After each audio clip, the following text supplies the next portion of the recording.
All right, everybody. Welcome back to the football podcast. How are we doing tonight, Adam? I'm doing good. I'm feeling excited to get into these offseason grades, talk a little bit about what's going on in the NFL.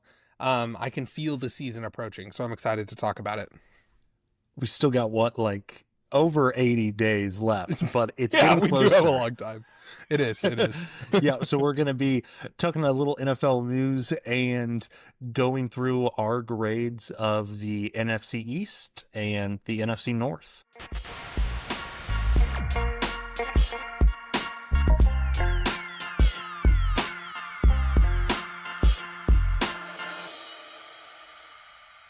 All right, so wanted to start off with a little bit of NFL recap, NFL news. There's a lot going. I don't know if you guys knew this, but there's a lot that happens in the NFL. It's just a fact. That's what people say. And I don't know. I'm giving you a lot to work with here, Adam.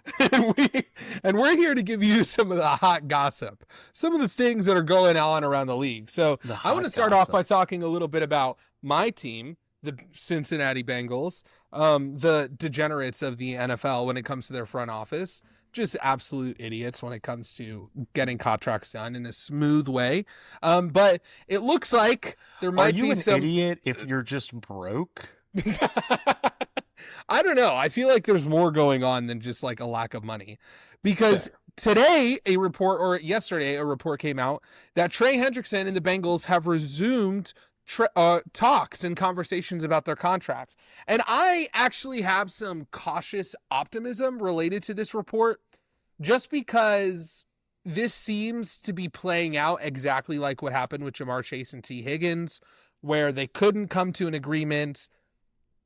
There was all of this animosity between both parties, and then now conversations have resumed. And I would imagine conversations would only be resuming under the assumption that one of the parties has made some sort of concession. And the idea or the hope is that it's the Bengals. I don't see a world where Trey Hendrickson decided to take less money. And so I think, finally these Bengals organizations have come to their senses, hopefully, about what Trey Hendrickson is worth and what they're willing to pay him for, which is huge news, because without Trey Hendrickson, I would doubt we're even a playoff team.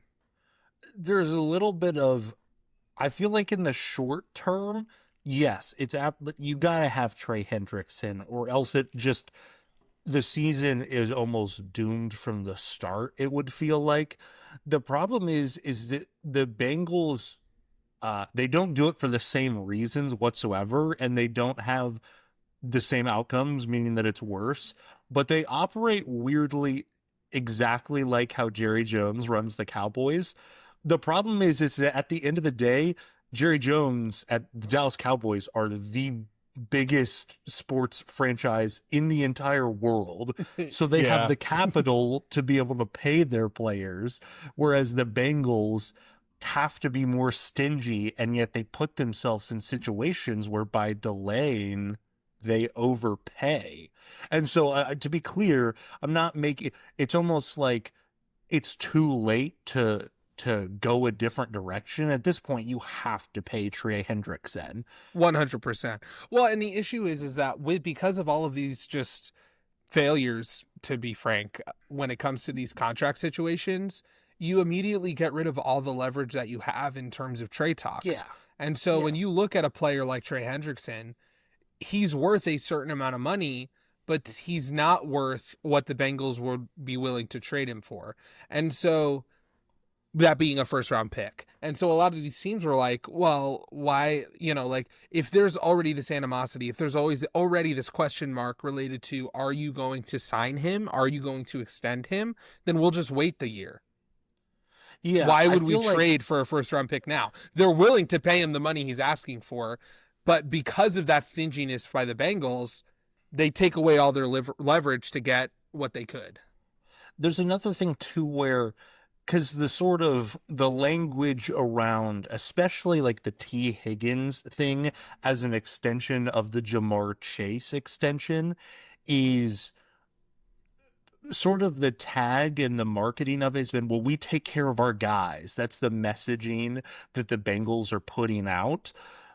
The problem is that when it takes you, when it takes a player to engage in a proxy battle with their agent and the front office in order to get paid, the Bengals don't seem like a place where it's like, oh, we protect our guys, we take care of our guys, and yet they still end up giving them the money. So it's this weird thing where it's the worst of both worlds, where you end up paying the most that you possibly can, and the players don't really walk away from it that happy relatively to like you're still getting generational wealth, but there's a lot smoother contract and extension processes from basically probably 28 of the other 31 NFL teams. Yeah, and the thing is like there's definitely animosity between Trey Hendrickson and the front office. He even came out and said like, this is personal because you told me this is what I'm worth. You told me this is what the extension would be,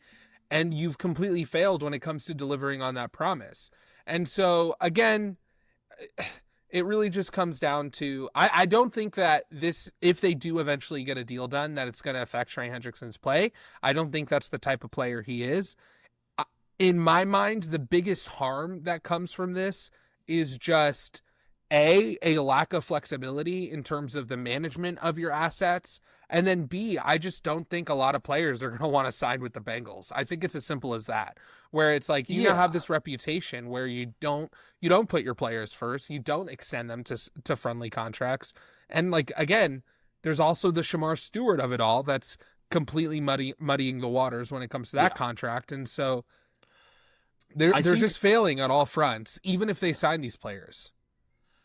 Another thing too is that the difference in, and to be the vibes doctor whatsoever, because I think that is an important thing. It's an intangible, but this isn't like a Chris Jones situation for the Chiefs a couple seasons ago where, he ended up sitting out and holding out the first game of the season because the Chiefs, or any successful NFL team, if you're coming off of a deep playoff run, or obviously if you're in the levels of a dynasty, you almost have that franchise cachet of, this is a team that you want to play for.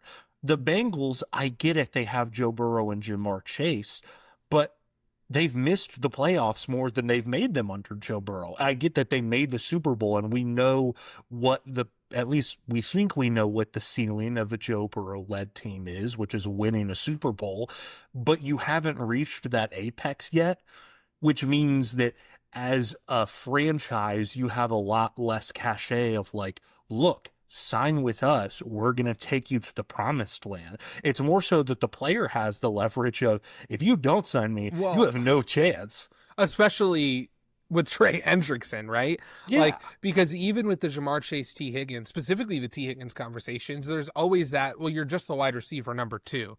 And, I kind of view it more as like 1A, 1B, but still, like, there's always there's this other guy and that that is where, you. And we've had this conversation before, not on this podcast.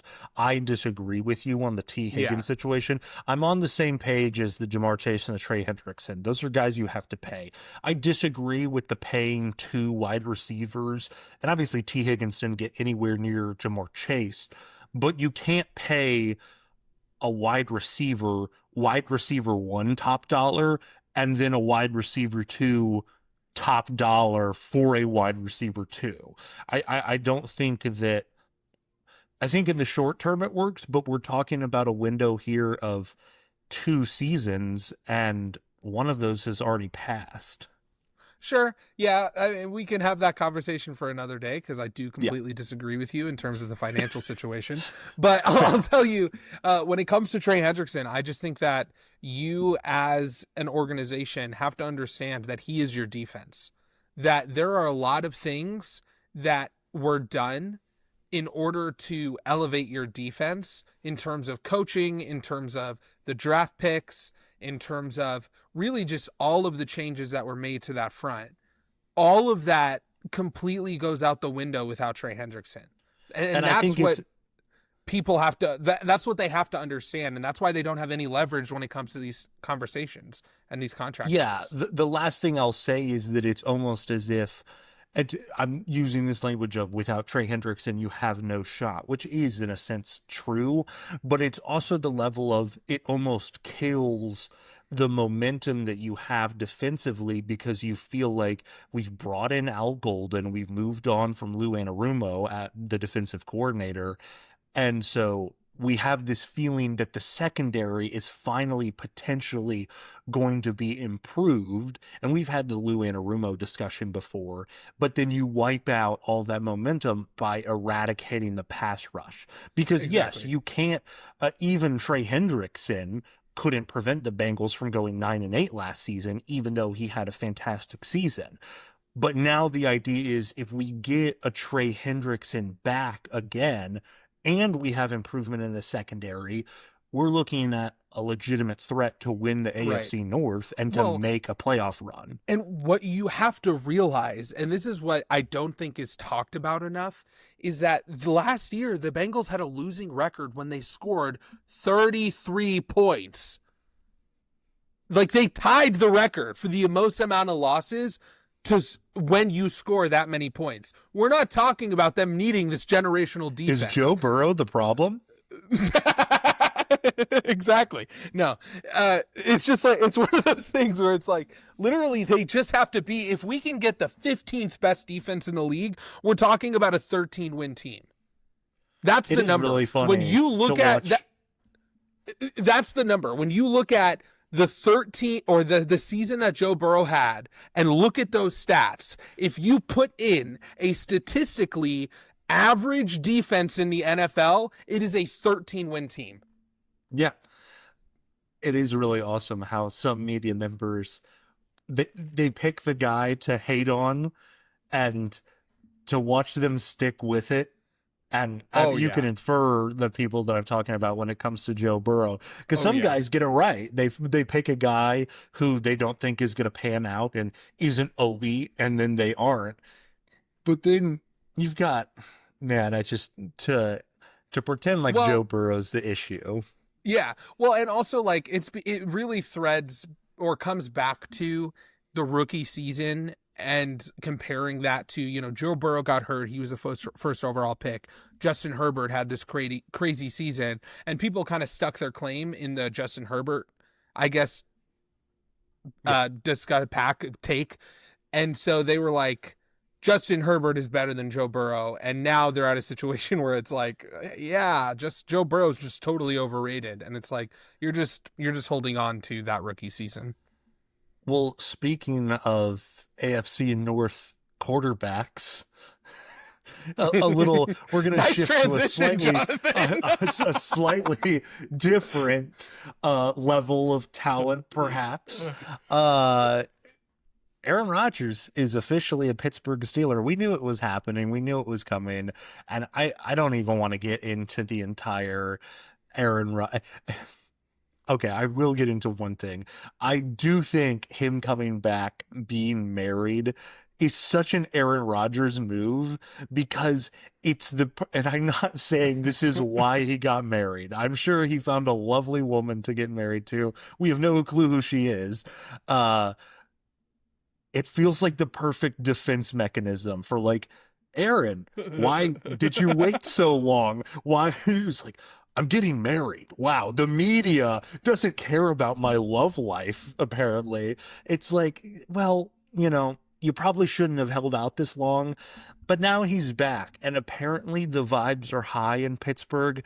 The problem is that that's the story, and I know this is only his second time moving on, but it feels like so similar to the Jets situation where, because all of his teammates love him. There's not 98% of Aaron Rodgers' teammates across the entirety of his career have nothing to say and speak nothing but glowingly about him. So it isn't that. It's not that he's some locker room poison in terms of individual football players on the same team as him disliking him. The problem is the cumulative Aaron Rodgers bubble that he creates. But enough about the off the field stuff. I mean, what's the ceiling for this team? That's You know, exactly the problem. Like yeah. the Steelers, when they're looking at, like real improvements, and we even talked about this whenever we graded their offseason, is that they're a team that has a floor. It's 9 wins. Now, what are you going to do about their ceiling? And the reason why we graded them so low is because they didn't do anything. And this Aaron Rodgers pickup doesn't do anything in terms of elevating their ceiling. Like, you wouldn't pick them against some of the top dogs in the AFC now. No, and it's almost So it's like, it's a cliche take at this point, because every year there's that handful of people who say this is the year. To be clear, I promise, you'll have to believe me, I have not been one of the people who has, over the last 4 years, said this is the year that Tomlin definitively has a losing record. This is the first year where I'm potentially thinking that is on the table. So I wouldn't even go so far as to say, well, the floor is 9 wins. I'd say the floor is probably closer to 7, and the ceiling is 10 wins. And it's the same as the floor. It's just. And the problem is that, I mean, here's the problem in the large term when we have the Aaron Rodgers Pittsburgh Steelers discussion. What else did you want them to do? Because I don't want to ignore that fact. Yeah, sometimes quarterback free agency and movement discussion is all based around like the Jets bringing in Justin Fields. Obviously, they just hit the him leaving Pittsburgh connection, but it's like, oh, the Jets really think that they could make the playoffs with Justin Fields. It's like, no, that's not their goal. That's not, we talk about the NFL almost as if it's the exact opposite of the NBA, where if you know anything about the NBA, you basically go into the season thinking that there are 5 teams that could win the title. This year is actually an exception, with the Pacers making a run at it. And sometimes we talk about the NFL like it's the opposite, where we talk ourselves into half of the league, or we have this discussion as to like 28 of the 32 NFL teams should be attempting to win the Super Bowl. That's silly. Any given Sunday goes too far sometimes. You can't automatically be like, oh, Aaron Rodgers is coming in. Well, why would they bring him in? He's been terrible for the last, 3 years of his career. And the problem is, at a certain point, I don't necessarily blame the Steelers, because it's not like they gave him some ridiculous contract. He's actually really cheap. He's getting paid less than some backups. So I really don't believe that this is something that I can kill the Steelers on. It's more so just looking at it practically to disagree with the minority of people that are inevitably going to be like, I actually think the Steelers have a shot. Aaron Rodgers, the biggest thing, the thing that people are saying now, it's my favorite, injury discussion is, well, the Achilles heel is a 2-season injury. It's not until that second season that you're fully healthy. And it's just, the guy's 40 years old. Yeah, and he's the oldest guy in the NFL. He's less than, 2 years removed from tearing his Achilles. It's not going to go great. It's not even about that. It's just that, like even regardless of the injury and his age, it's just like, we've seen what this quarterback can do at this point in his career. You can't tell me, like, obviously the Jets had a terrible year. If you look at the offenses, it wasn't much better. Like, it's not like he's going into this great offensive situation. At least with the Jets, I believe they had, the coordinator that he was, really familiar with. I don't see an Arthur Smith offense being able to maximize a 40-year-old Aaron Rodgers. And so, again, to your point, it's not necessarily to say that the Steelers have done something bad by signing him. It's just that they're in a tough spot, because this is kind of an interesting conversation, but like, when was the last time we really had a meaningful quarterback be moved within the NFL? it's been a really long time. I think the most recent thing that I can remember is the Goff and Stafford trade. And then before that, like Tom Brady going to the Bucks. Like, in terms of working out, yes. I mean, obviously there's been, in terms of success stories, I suppose you're right. Baker Mayfield. Yeah, I guess. But like, I'm thinking but of that's like different because that's a career revival. Yeah. That's like he went, and even like you could say Russell Wilson, but he was, again, we're talking about guys that are at the back half of their career. I'm talking about like straight up crazy available or like high end in their prime quarterback talent that's being moved. Yeah. Like, it's just not happening anymore. And so they are in a tough situation because of that. They have to be able to get it into the draft. Maybe, Will Howard will be able to learn a lot from Aaron Rodgers, and that's going to be kind of the biggest takeaway from this season. But I think the Steelers are who the Steelers are. They're going to win. I still think they're probably going to have a winning record just because I really do. I trust Mike Tomlin. But it's just going to be the same old Steelers. I wouldn't be surprised if they miss the playoffs because I do think the AFC got better. But yeah, it's just, there's not much to talk about. It's Aaron Rodgers. We know what he is. He's shown what he is. We know who the Steelers are. This isn't a move that's going to elevate them. The two biggest takeaways, and then we'll move on, or not takeaways, but points of note on this move, is that basically they've signed, this is a stopgap quarterback, actually. Yeah. It's a big name because it's Aaron Rodgers, but it's a stopgap quarterback. The problem is, on top of that, is that this is their fifth stopgap quarterback since Ben Roethlisberger. So it's not like Kenny Pickett was like, I feel like the other guys were intentional. Kenny Pickett they drafted him early in the first round. That's fair. Well, it's not that it's been an entirety of stopgap quarterbacks, but the problem is that they haven't gotten their guy. Yes, and five, I was joking, but I believe this would qualify as the third journeyman guy that they've brought in to try to be a starter for a period of time. But then you throw in the fact to where the expectations are going to overblow themselves because it's Aaron Rodgers. When the reality of the situation is, but the problem is ultimately, how many more stopgap quarterbacks can you have? This is at best a 2-year solution. Yeah. We'll leave it there. We'll see what happens. Speaking of AFC North quarterbacks. This is the entirety of our news without even, planning it this way. No. Shedeur Sanders with the Browns. The discussion around it is just so fun because all of the word right now is that, he's looking pretty impressive at training camp.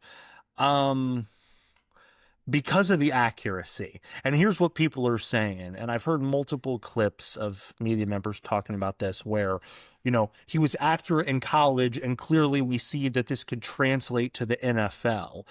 Because, and I don't know if you knew this, but he was the most accurate college quarterback of all time. The problem is that his company on that list is not great.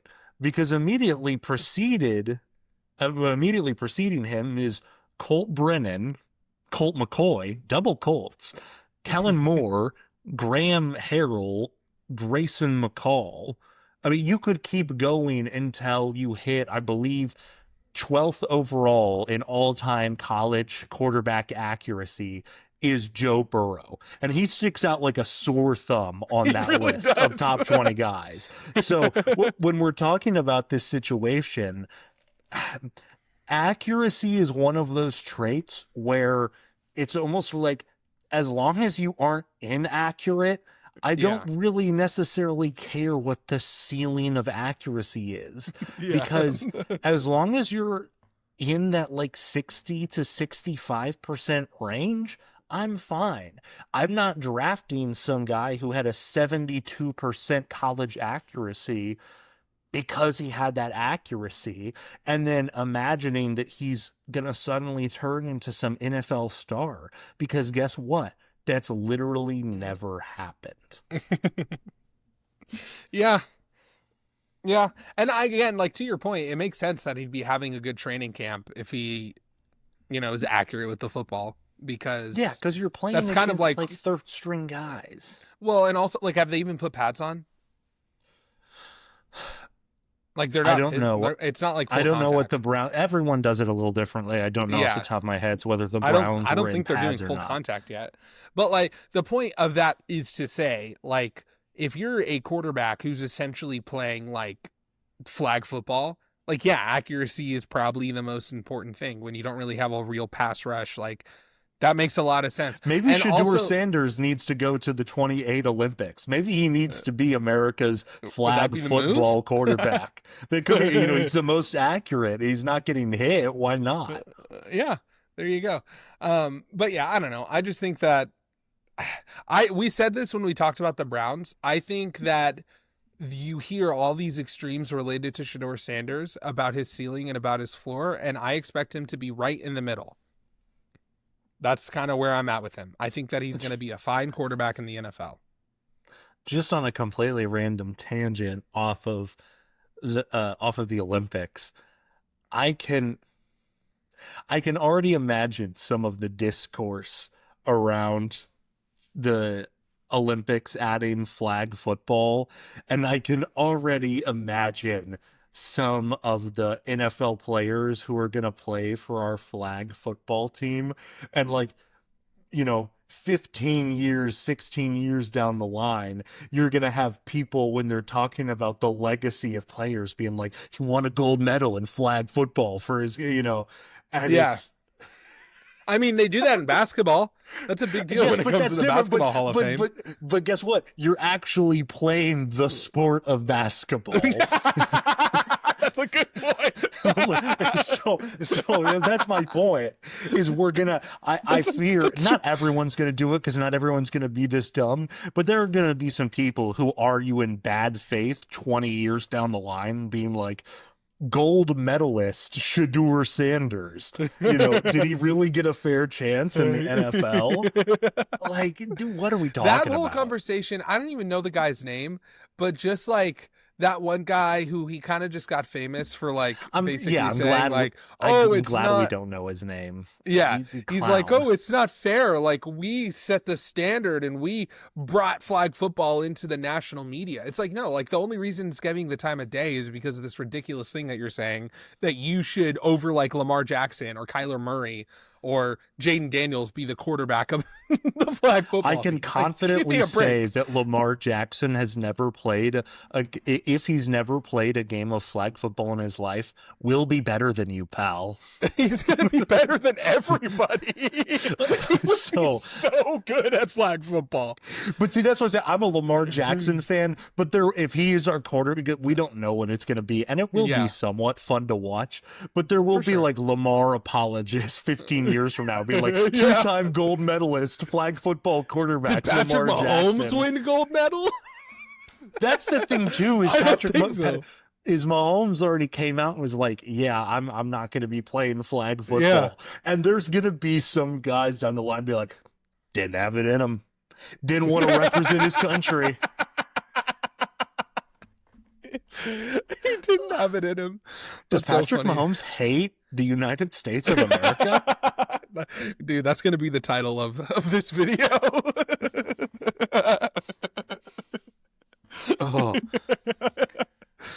Oh my gosh. Well, I think it's about time that we move to our off-season grades. Adam, if you want to kick us off. Yeah, so speaking of AFC North quarterbacks, the Chicago Bears. I've been waiting to say that, dude. No, the Chicago Bears. So the Chicago Bears, what's there to say, right? No, I'm just kidding. A lot of stuff has happened. This is actually, there's actually a lot to say. Yeah, last year they sucked. Like, their season was bad on every front. They went 5-12. They started off the season really hot and then lost 10 games straight. They were not good. Really quick, I rewatched I rewatched a couple days ago.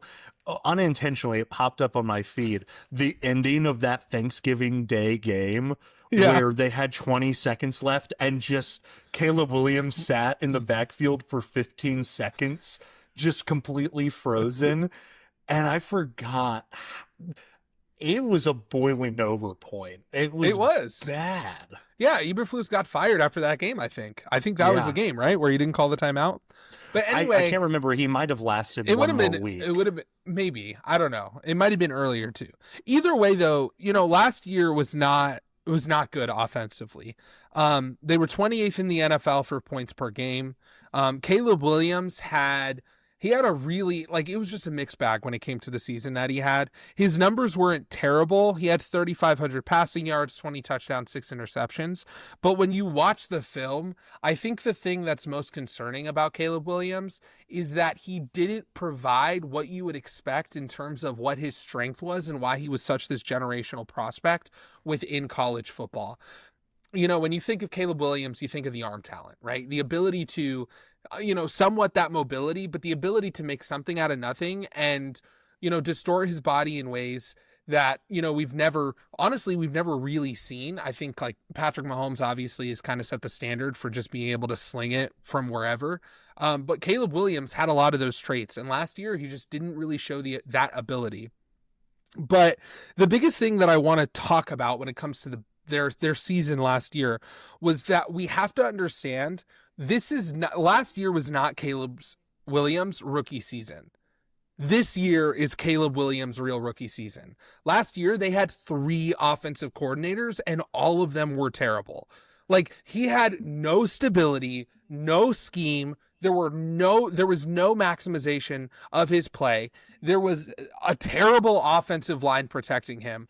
We cannot look at last season and say that was rookie year Caleb Williams is the comparison because it was that and obviously that bad of a I guess a setup for him. Is the comparison, and obviously you would hope that in the long term it works out more for Caleb if you're a Bears fan. I feel like the best comparison would be Trevor Lawrence with Urban Meyer in his rookie season, where it was such a train wreck and a disaster where you're like, I almost can't even hold that against you. And it doesn't go that far. I just want to throw in, to be clear, there has to be some nuance when we talk about the offensive line versus Caleb Williams, because everyone 100%. likes to pick a side where it's like, oh, it's Caleb's fault for taking all these sacks. Oh, the offensive line is the entire reason for all the... Guess what? Every play in the NFL is a different play. And a good portion of those sacks were entirely on the offensive line, and a good portion were entirely on Caleb. Yeah. And it's one of those things where it's I tend to lean more towards the offensive line because when you look at the numbers, the amount of times that Caleb Williams was rushed without a body on the rusher is absolutely ridiculous. And the reason why he's holding on to the ball so long is because he's just trying to make something happen, which when you're a quarterback for a bad team who's down in a lot of these games, that's going to happen. It's kind of like Joe Burrow came out one year and was like, yeah, the reason I'm sacked a lot, especially is because I'm sacked a lot on 3rd down. And it's just me trying to extend the play because either we punt, why would I throw it away on 3rd down? It's the same kind of deal where it's he was in a situation where throwing the ball away doesn't make sense. The other thing too that people don't talk about, kind of the unnamed third party within this conversation, is the offensive scheme that totally set him up for failure. And so that's why it's we have to really look at Caleb Williams' rookie season and say, this is not a true representation of Caleb Williams. I feel as if that his college tape represents who he's probably going to be next year more than last year's Caleb Williams within the NFL.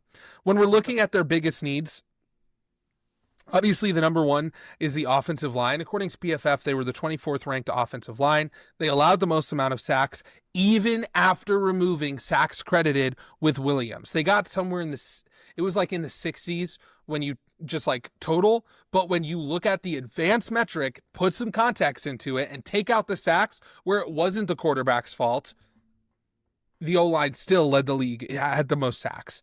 They were also 23rd in rushing yards before contact per carry, which is a big indicator of how well that offensive line was able to move the defenders in front of them. Another need is just interior defensive line. They allowed the 5th most amount of rushing yards, 5th highest yards per carry, and then they had a pressure with the QB. Kind of further more analysis related to the offensive line. His pressure to sack rate was the second worst in the NFL, only behind Will Levis. So that's kind of where the Bears are at. Their defense is young and intriguing, but their offense was terrible. They had interesting weapons. I feel like last year a lot of people were talking about, look, they got Keenan Allen, DJ Moore after the trade. And it's just, when you have an offensive culture that was as dysfunctional as theirs last year, there's no hope for anyone. So looking at the acquisitions, the major ones are related to the offensive line. They got Drew Dalman. He was the 5th ranked or highest graded center among centers according to PFF in 2024. He comes from the Falcons. This was, I thought, a great move. I think it makes a lot of sense just to bolster that interior line. They also got Jonah Jackson, offensive guard with a trade from the Rams. He had a good season. He allowed 0 sacks to 0 penalties, just a really solid pickup for them. They also got, and I think this is kind of the headliner offensive line, Joe Thuney, who's considered one of the best guards within the NFL in a trade for the Chiefs. This really solidifies, they completely rehauled their offensive line. On the defense, they got Grady Jarrett, good pickup, and they added some depth to their D-end room. So those are kind of the major signings. I think the biggest thing here when it comes to their offseason is just the depth that they added and the guys that they re-signed. They re-signed Kyler Gordon, cornerback for them, great pickup. They did a really good job kind of working around the edges on defense, and then on top of that, really bolstering that offensive line. So now we get to the coaching changes that they made. Obviously, they hired Ben Johnson, who was the number 1 head coaching candidate within the cycle this year. He was known for his dynamic and modern scheme and establishing and kind of reviving the Lions offense under quarterback Jared Goff. We'll talk about this a little bit whenever we talk about the Lions, but people need to understand that it's not just his offense, that Dan Campbell actually had a lot to do with that offense, but I still think that Ben Johnson is going to be a great head coach within the NFL. Looking at his system particularly, kind of getting into the X's and O's, if you will, he does this really smart thing, which is pretty common within the NFL, but he just does it better than most people. This is kind of, coming from another guy that sticks out when it comes to this kind of scheme is Sean McVay. He does a really good job of creating packages that he then can work multiple different plays out of. So he keeps everything the same. It's the same formation, the same personnel, the same motions, everything like that. But then he just changes where the ball is going to go. Sometimes he's going to run it up the middle. Sometimes he'll run it outside. Sometimes he'll pass it, whatever. And so it creates a lot of misdirection. And he really, really uses motions to his advantages, especially within the run game. He just has an incredible sense when it comes to play calling of creating these packages that he knows are going to create advantages for his offense, specific to the defense. I would say the biggest thing to understand with his offense is he creates flexibility, he creates advantages for his team, and he's the master of disguise and misdirection. So it's going to look different in Chicago. This isn't one of those guys that's just going to copy and paste the Lions scheme, because the Lions scheme was really dependent upon the players and the personnel that they had. It's going to look different in Chicago.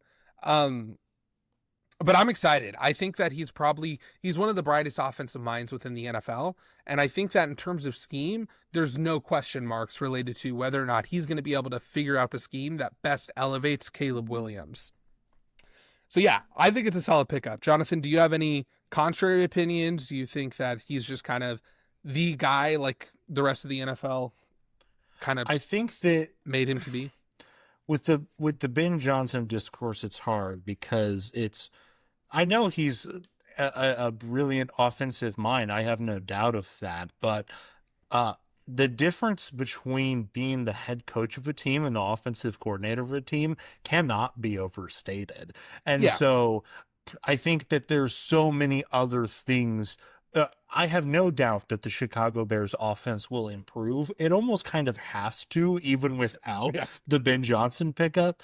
But I'm cautiously optimistic. And the caution comes from the fact of anytime you're a new head coach, the unknown is, will you be able to be a leader of men? Yeah, a great example of that is Dennis Allen. He's their new defensive coordinator. He's a great defensive coordinator. He worked alongside Sean Payton and was the DC of the Saints. Eventually was, elevated to the head coach of the Saints whenever Sean Payton left. Didn't work out, right? Not all of that is on him, but clearly it was more of a failed experiment than a success. And so with Dennis Allen, I think that's a great pickup. I think he fits in with the culture that Ben Johnson is going to be trying to establish there. Overall, they also got Declan Doyle, offensive coordinator. He was an assistant coach. He's kind of an unknown, but I think he'll do well. Overall, I think when it comes to the Ben Johnson discussion, to kind of summarize it, I think I'm actually the more I researched it, the more excited I got. I think that people underrate him in terms of the culture that the Lions had. I think that when you look at the Lions last year, a lot of people, and really the last 2-3 years in terms of what they established, people overlook Dan Campbell's influence on the offensive scheme, and they also overlook Ben Johnson's influence on the culture that was set. It really was a team effort. And so I think that if he's able to bring just some of that to the Bears, we're going to see quite a big turnaround. So overall, that was a great pickup. He was the number one head coaching candidate for a reason. I think it's going to be good. Looking at the draft, two guys I want to point out is just Colston Loveland, tight end. He's a great tight end, right? He's more of a pass catching tight end. He's able to create separation at all three levels. Great hands, great body control. Really good after the catch. Definitely a mismatch against linebackers. He needs to improve his strength and his contested catching ability, but I think that's just going to come with time. Then they picked up Luther Burden in the second round. He's a great, vertical threat. He's a dangerous, fantastic. He's amazing. Yeah. He's a dangerous yards after catch weapon. Great hands, just like everything you want to see. He needs to work on just kind of his finishing when it comes to his routes, and sometimes he struggles with drops under traffic. One thing that I thought that was interesting was that 75% of his production in college was within 10 yards. I don't really hold that against him. It's just something to note. But also, I feel like that almost elevates, in my mind, how productive or how good of a wide receiver he is, considering that, and just how much of a weapon he is once he has the ball in his hands. I think these are good weapons for Caleb Williams. Overall, I gave their offseason grade an A, just because, and this is kind of similar to how I graded the Jaguars, which is that last year was an abomination, right? It just sucked in every way imaginable. Their head coach was terrible. Their coordinators were awful. It's a complete reset, right? They have this generational QB prospect. They have the head coach that you want. I think every decision they made makes sense. There's no decision that they made where I'm looking at and going that does not make sense. They fixed their biggest issue. I think it's an A offseason. Entirely fair. I would have to agree with you. I will go ahead and take over and discuss the New York Giants, somewhat of the laughing stock all hail of the New York league Giants. Somewhat the laughing stock of the league last season. They went 3-14. They had 10 Daniel Jones starts, 5 Drew Lock starts, and 2 Italian Stallion Tommy DeVito starts. You just knew that this team was destined for this type of season with Saquon Barkley going to the Eagles. Yeah. There was almost no other outcome here. I will make one note on the quarterback situation with Daniel Jones, who's obviously now departed from the franchise. Brian Dable is discussed as this quarterback whisperer. And there's evidence absolutely to back that up. His motivational style, quote unquote, was not exactly conducive to instilling confidence in Daniel Jones. I mean, there were multiple times where he was absolutely letting loose at him on the sideline in ways that, and I, if you're an older NFL fan, you're talking about and that's the way that it should be. And maybe you're right, but we live in a world where it is not common to see outbursts like that from a coach to their quarterback on the sideline. That almost never happens. And it happened multiple times across Daniel Jones's tenure. So it's hard to imagine that it was conducive to success, regardless of what you think about Daniel Jones. On the coaching note, there weren't any major coaching changes. Mm-hmm. Brian Daboll is back as the head coach, and Joe Shane is back as the GM. The world is that owner John Mara, in his mind, you either fire both or you retain both. Because the sneaky worst thing that gets under discussed in terms of front office management is you do not want your head coach and your GM on different timelines. They have to be guys that were brought in together, or the GM brings in the coach, because you're instantaneously going to have conflict if you don't. And clearly, when we look back at this in hindsight, the decision to retain them was influenced by the fact that they had to be planning on, if at all possible, drafting a quarterback highly to develop, which is what they ended up doing. So that's the basis for that decision. But both of those guys are on, relative to bringing in a first round rookie quarterback, still on a decently hot seat. Oh, for sure. When we look at the draft, again, we're just going to point out a couple of guys, and they're both going to be first round picks. Abdul Carter, edge from Penn State. He's explosive, he's productive, and he has the raw talent. I'm not saying anything new or going outside of the box when I say that his player comp and ceiling is Micah Parsons. Yeah. Everyone and their mother has said that, but it's true. And I will say as a note, I think a sneaky part of the draft is the Giants were really happy to be sitting at number 3, because all of the discussion is, of course, Cam Ward's going number 1 They were number overall. 2, weren't they? No, they were the number 3. You're right. And the number 2, whoever did it, even it ended up being traded, you're going for Travis Hunter. Yeah. I think the Giants were really happy to just be like, okay, we will get Abdul Carter. I think Carter has a much higher floor than Travis Hunter. And I don't want this to turn into the Travis Hunter hate podcast, because we did a little bit of discussion on him and the risk on our last episode. But Abdul Carter is much more of a sure NFL product as a pass rusher compared to the dual threat cornerback wide receiver that is Travis Hunter. There's a lot more unknown there. And then the headline here, because, every draft class where a quarterback is taken in the first round is going to be judged solely by how that quarterback turns out.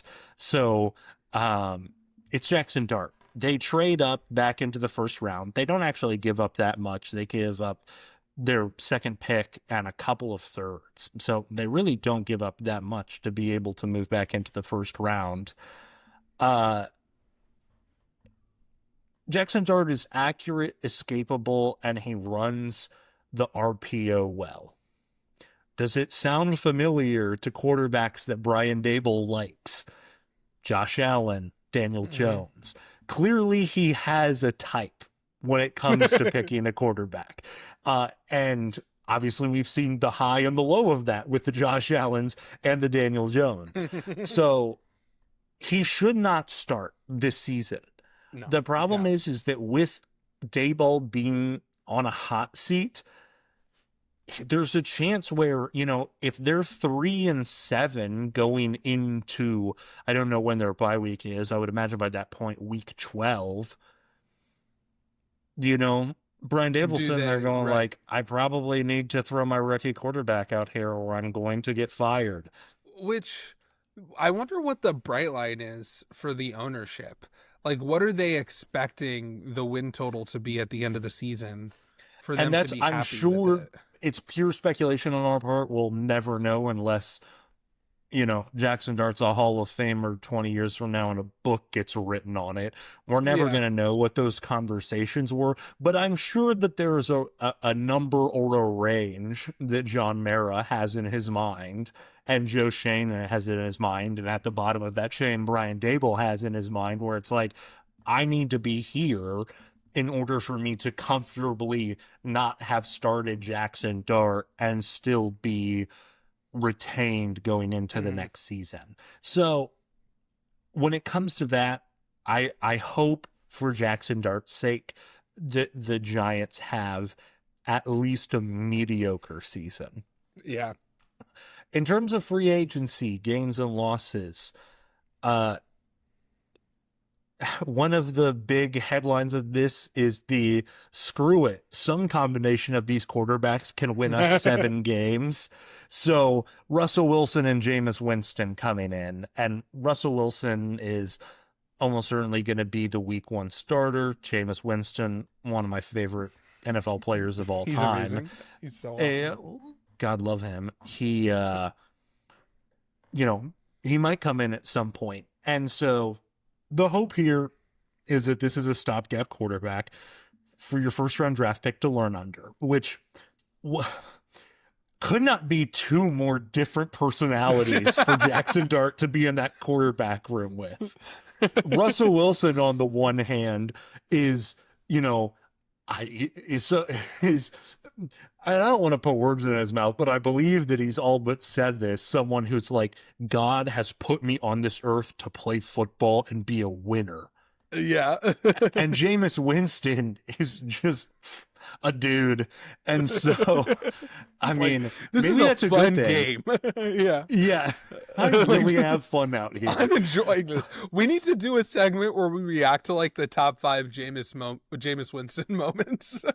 That's too short of a list. We'd have to do like top 15. My favorite, I'm totally going off on a tangent, but my favorite that always gets me, I like think about this sometimes, is whenever he was like in his set and he was looking and he was stepping up in the pocket and he kept his stance and went like 7 yards past the line of scrimmage. And it was just like looking for the pass.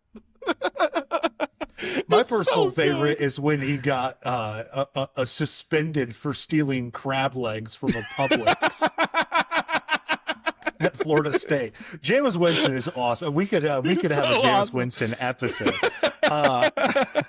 So that's the quarterback situation and free agency acquisitions for the Giants. They brought in some other big names too. Their biggest acquisition in terms of financial commitment and probably impact. I mean, obviously, the quarterback has much more of an impact than a cornerback, but Paulson Abido from New Orleans, they gave him nearly $35 million guaranteed. He was injured last season, which is, why the Saints moved off from him and weren't willing to pay him the money that other teams wanted to, and eventually New York did. In his 2023 season, he was targeted 100 times, and he gave up only 1 touchdown and allowed a passer rating of 62 when he was targeted, with 4 picks to boot. So, Paulson is absolutely a stud who's going to immediately help out this secondary. And then you throw in Javon Holland with a 3-year, $45 million contract, a safety also coming in to bolster the secondary. He spent the entirety of his first 4 seasons after being drafted by Miami, and he consistently improved every season. Yeah. And I'm not coming out here and saying that Javon Holland is some stud safety, and we've already had our Miami Dolphins discussion. I'm really shocked, given the state of their secondary, that they let a guy like Javon Holland walk. And I don't know whether that's more of a statement of Javon Holland or the Miami Dolphins secondary, probably more the state of their secondary, but still. This is a pretty admirable free agency, in my opinion. There was objectively a net gain of talent. That's what you want in a free agency when you're in a position like the Giants, and you believe that you've just drafted a potentially franchise cornerstone defensive lineman and pass rusher, which is, as a little side note, there are three things that I believe in that a franchise needs, and it's a head coach, a quarterback, and a pass rusher. Right. I am so excited to watch the Giants this year. I think my hot take for the Giants is that they're going to have the best pass rush in the league. If you think about it, it's ridiculous how many. Thibodeau, they still have Brian Burns, don't they? Thibodeau, Burns, Abdul Carter, Sexy Dexy, and then Dexter Lawrence moved on. Oh, he did? Okay. Yes. Okay. Where did he go? So. I don't even remember hearing that. I'm almost positive. I could be wrong. Huh. Do you know which team he signed with? I can pull it up right now. Watch it be one of the teams that I prepare for. I just have no idea. Dexter Lawrence. But anyway, the point is their pass rush is going to be awesome. I'm really excited about it. I think that is right. Be... I believe that they retained him. Yes. I apologize. Overall, I give this offseason and I know after I've spoken so glowingly about this almost seems slightly underwhelming. I give it a B+, because I think that there were certain areas, especially when you're talking about, and I understand that you have Malik Neighbors, but there were certainly weapons that could have been added that it didn't feel like that they did. And that's kind of actually a theme of some of these NFC East teams that I've graded, where not a lot of weapons brought in. But that doesn't mean that all around it was a net gain of talent, a draft that, again, like I said, it's entirely going to be graded on how Jackson Dart performs, which is almost unfair. But if you remove him from this equation in terms of what his future could be, I just think that this is a solid draft. So I have to give it a B+. Yeah, I think that's fair too, just because we're almost not going to know for at least another 2 to 3 years, how successful this offseason was just because of the Jackson Dart of it all. But no, I agree with you. I think that they did a really good job. And again, I'm so excited to watch this pass rush. I think that you have 4 solid guys from the interior to the outside that I think they're going to, I really think they're going to be like, people are not going to realize it. And then you look at it and it's going to be like, oh my gosh, like they are really, I think that it's going to lead to some winning. Like, I think it's going to be that good. I thought Abdul Carter was the best player in the draft. I think, I really, really like Dexter Lawrence. I think Kayvon Thibodeau is going to get better and better every year. And then obviously you just have the consistency with Burns. Like it's going to be awesome. But with that, we can move on to the Green Bay Packers, which is the next team we're going to grade. The Green Bay Packers. I feel like last season was kind of par for the course with them. They, because of their quarterback consistency, are always going to be competent. I almost feel like I'm just kind of thinking about it. They're almost like the Pacers of the NFL. They're just always kind of in the mix. They constantly they're never tanking, they're never terrible, but they always have a level of consistency. I think that's just part of their philosophy. I think that when you look at how they manage their quarterbacks, how they always seem to draft a quarterback early before just like even knowing that in a few years, right, that Aaron Rodgers or Brett Favre is going to leave, like we need to get that guy now. And so last year it was kind of the same thing. They were 11-6, had a good season, fell short in the playoffs when they lost to the eventual Super Bowl champions, the Eagles, in the wild card round. Their biggest needs, I think everyone knows this, is wide receiver help. I feel like their wide receivers are actually almost a little bit underrated, but there are specific aspects of their game that they struggle with. So first off, the biggest thing of note is the injury concern. So Christian Watson, who is their biggest deep ball, or one of their bigger deep ball threats, is probably going to miss at least half of 2025 due to an injury. Romeo Doubs is going to be or was suspended last year, but then also suffered to concussion, so we still have that injury risk. And then they also have Jaden Reed, Datavian Wicks, who had drop issues last season. Another thing, I was kind of looking into it, and when we look at kind of how they play, they really just struggle when it comes to beating the man.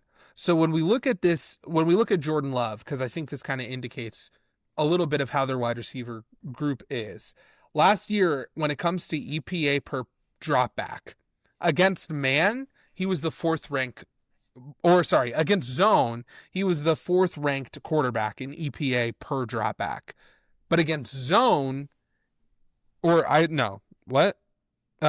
against man, he was, I'm sorry, I'm getting confused with my nose. He was 33rd. So he struggled, right? And that kind of plays out in the numbers whenever you look at the wide receivers. They just don't have that guy who can consistently beat man coverage. That's their issue. And I think that makes sense because, I think LaFleur, is that how you say his name? It's just sounding wrong whenever I'm saying it. Matt LaFleur. Yeah, Matt LaFleur.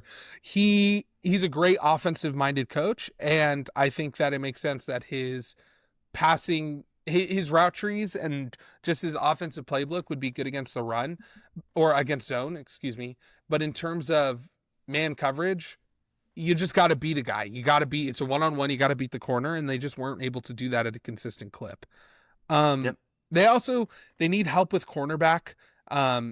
They have a couple of issues, right? Coming into the offseason, Jair Alexander, it was kind of a question mark there. Turns out he left. They released him. Eric Stokes was a free agent. And then they just didn't really have a lot of depth at that position.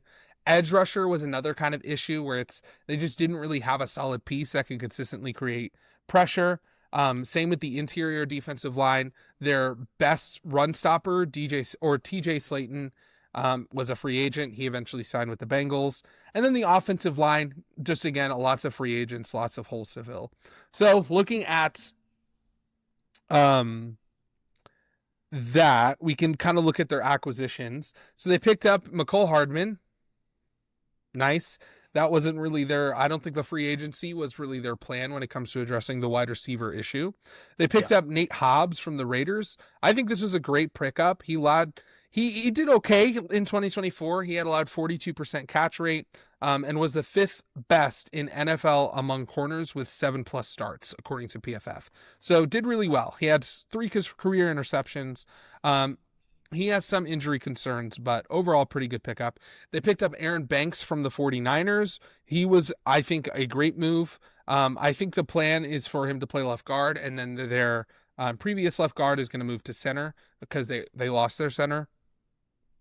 So pretty good pickup. But I think the biggest thing with the Packers, honestly, there's not a lot of names that are going to scream out at you. But as I was looking through them, it was just like they saw their needs and they just took a lot of swings, right? They just added a lot of depth at corner. They added a lot of depth in their D-line and their O-line. And so I think overall, when you're a team that's in the Packers position, that's kind of what you have to do. Looking at the draft. So obviously the first round, they picked up Matthew Golden, which this was really funny. How am I forgetting? I'm forgetting the other wide receiver that was drafted out of Texas. Do you remember his name? There was kind of 2, I'm forgetting. I can't believe I'm forgetting it. But he came out and he was like, I'm going to break Xavier Worthy's record. Right? And then he ran Isaiah Bond. That's who it is. Isaiah Bond came out and he was like, I'm going to break Xavier Worthy's record, And then he came out and he ran like a 4.4 or something like that. And it was like, all right, pal. All right. Pack it up. Yeah. Like, let's calm down a little bit. But Matthew Golden, on the other hand, ran a 4.29 in the NFL Combine. So he's a speedy guy who does really, really well against press coverage and against the man. So this is, if you're thinking about like an archetype of what type of wide receiver you'd want the Packers to get, Matthew Golden fits that. And I think it's been like a crazy long time, like 40 years or something crazy like that since they picked a first round wide receiver. It's been at least like 20. Yeah. It's like, maybe I'm over exaggerating a little bit, but we got to sell the podcast. Yeah, we got to sell this, man. He only had 4 drops in 2024, a contested catch rate of 61.1%, which is just incredible. So really, really love the pickup. They got an offensive tackle, Anthony Belton from NC State. He was a great pickup. He had an 87.3 passing block grade in 2024, according to PFF. Great pickup. They picked up another wide receiver, Savion Williams from TCU. He has some upside when it comes to kickoff return. Nothing really of note. The rest of the draft addressed the edge and the D-line, and then they got another corner at the end. Overall, I give their offseason a B. There wasn't anything that exciting. I think that they just kind of stuck to their game plan, and I think that I think they're going to have around, again, 11 to 12 wins after this offseason. They didn't really do anything wrong. They didn't do anything that spectacular, but so to me that kind of seems like a B, right? Like they weren't terrible, they weren't excellent. They didn't get worse. I truly believe that their roster is better. Mm-hmm. I don't think they're contenders by any means, but I also don't know if this was kind of their year to do that. And, this might be a hot take. With your grade. I think that this is one of those off seasons that will almost entirely rely on the draft. Yeah. And specifically, it's a rare instance, I feel like, and maybe this is oversimplistic, where the season is kind of going to come down to, and the next couple seasons, when we look back at this offseason, how much is Golden going to impact this team?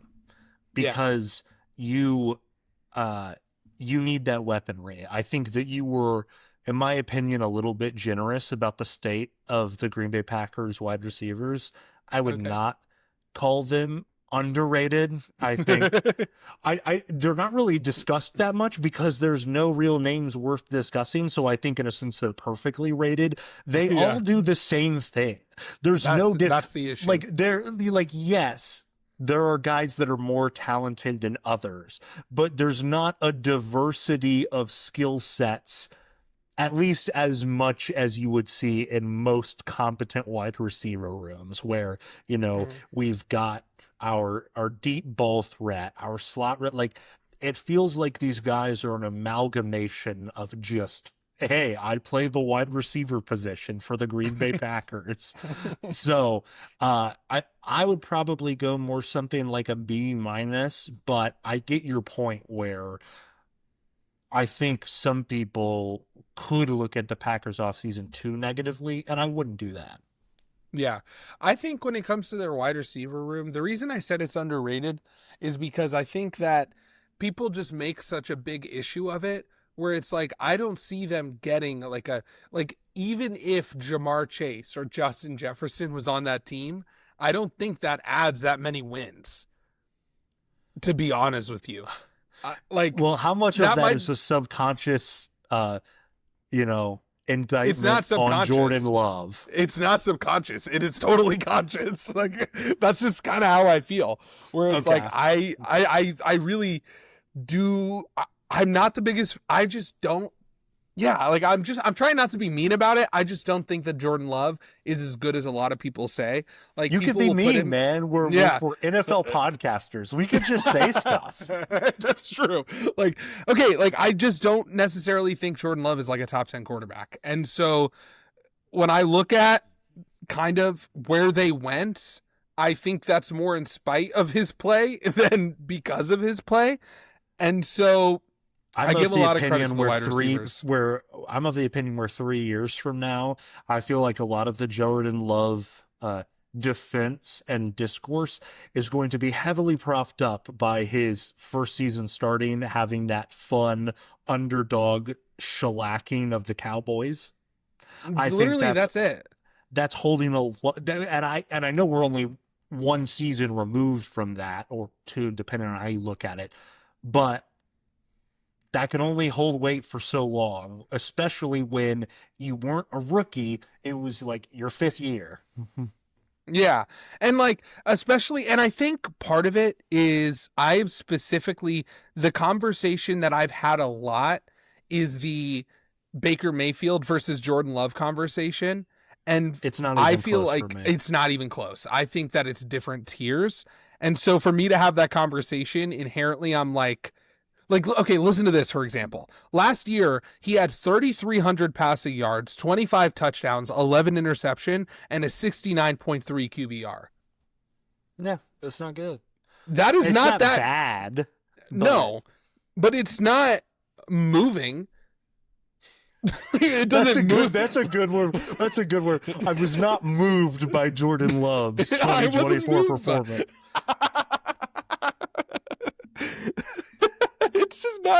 It's not that exciting. It's like the Holy Spirit was not speaking to me through Jordan Love's performance. I wasn't called to speak tongues when I watched Jordan Love play quarterback.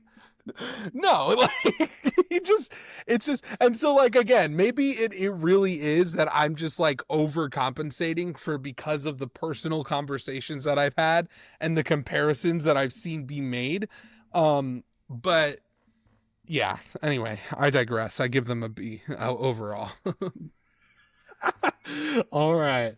I will go ahead and take everybody's favorite team to hate on, the Dallas Cowboys. Let's go. I need like a hat, like my hating hat that I can just put on.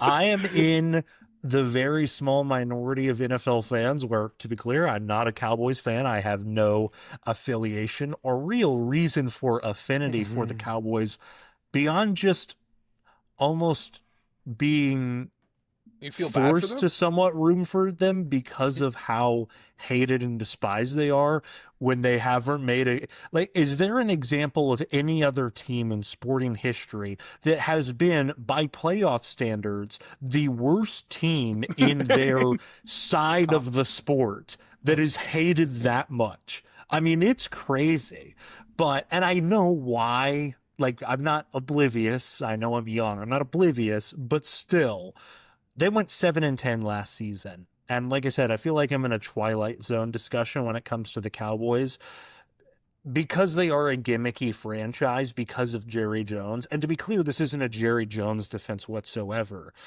Their franchise quarterback missed over half of the season last year. And I think that almost gets ignored when we look back on the Cowboys season.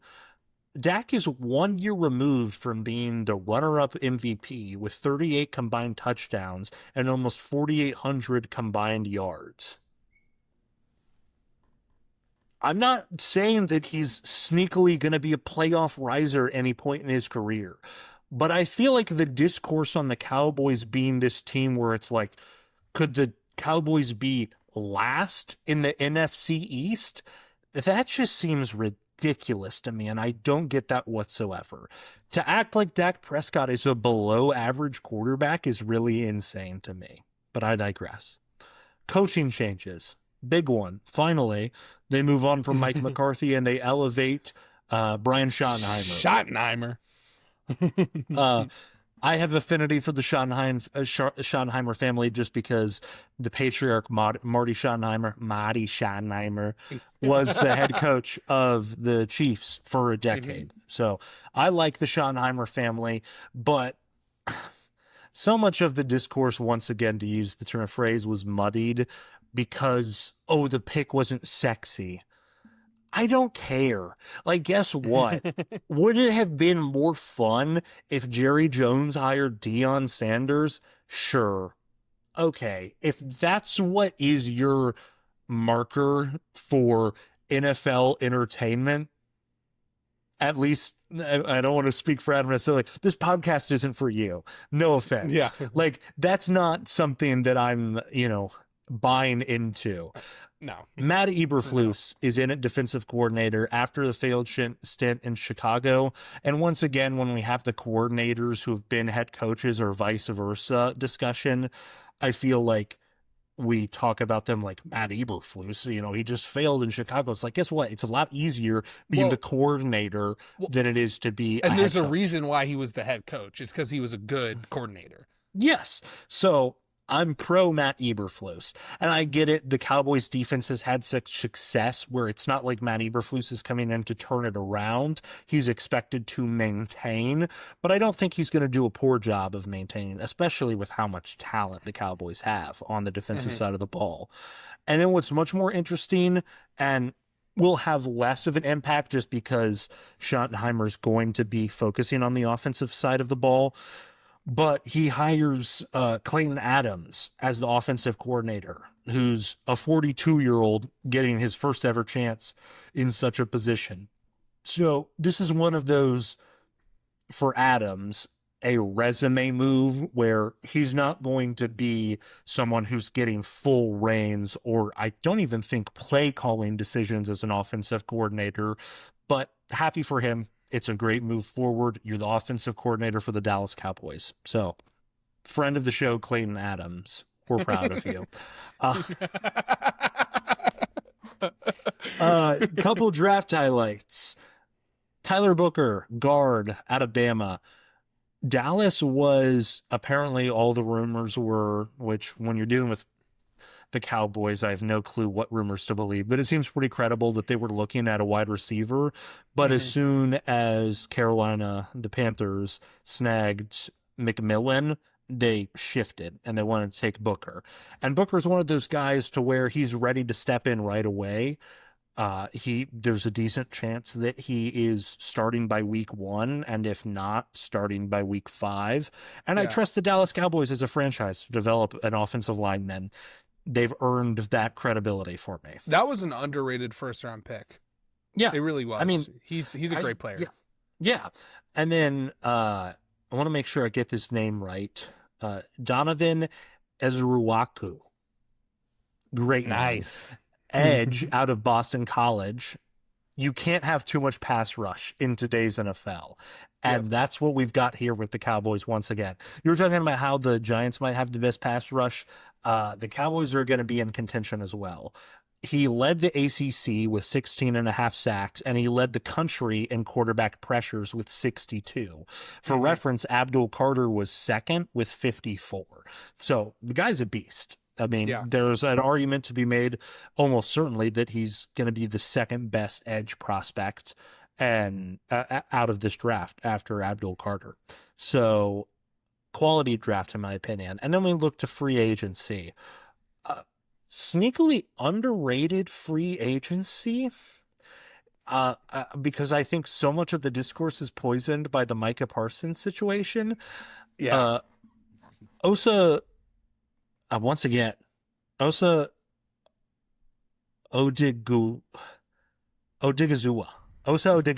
There we go. Defensive tackle gets 4 years, $180 million. This is an extension. Now, if you go to this guy's Pro Football Reference page, for the counting stats, you're going to be like, how is this guy getting a 4-year, $80 million contract? That's completely misleading. He is an absolute interior lineman force disruptor in the run game who has started 51 straight games for the Cowboys. He is absolutely someone who is a foundational piece of that defensive line who somewhat gets overlooked because, rightfully so, how talented Micah Parsons is.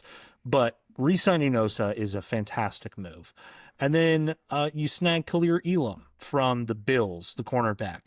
It's an attempt to replace Jordan Lewis, who they lost to the Jaguars. To be fair, it's going to take a lot more than Khalil Elam to fill the hole that Jordan Lewis is going to leave behind.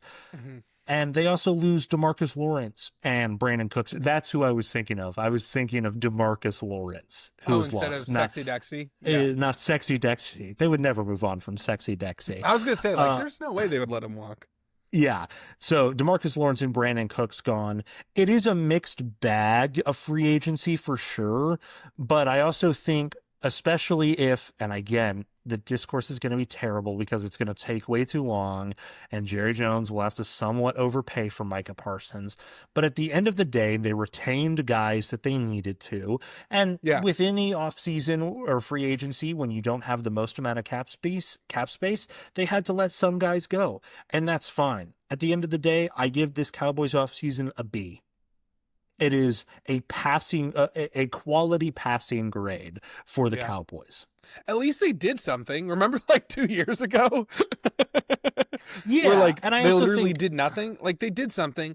And the thing is like, I'm actually impressed with the amount of moves that they made around the edges, given the Micah Parsons contract situation.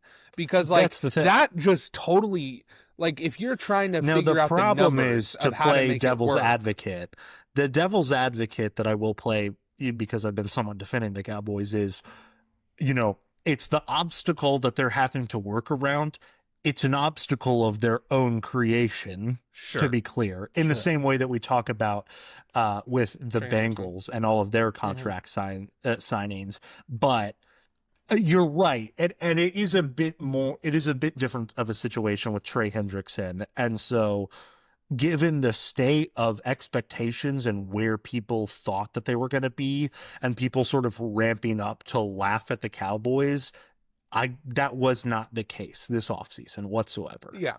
And I think that, I kind of want to hate more than I am, but, like, truthfully, they did an okay job. I'm just curious to see. Like, I'm going to reserve my hating for when I watch them. and we'll generational hate watch. Yeah, exactly. We'll see what happens. I think you're right. I do think that Dak Prescott has almost become underrated in terms of his discourse.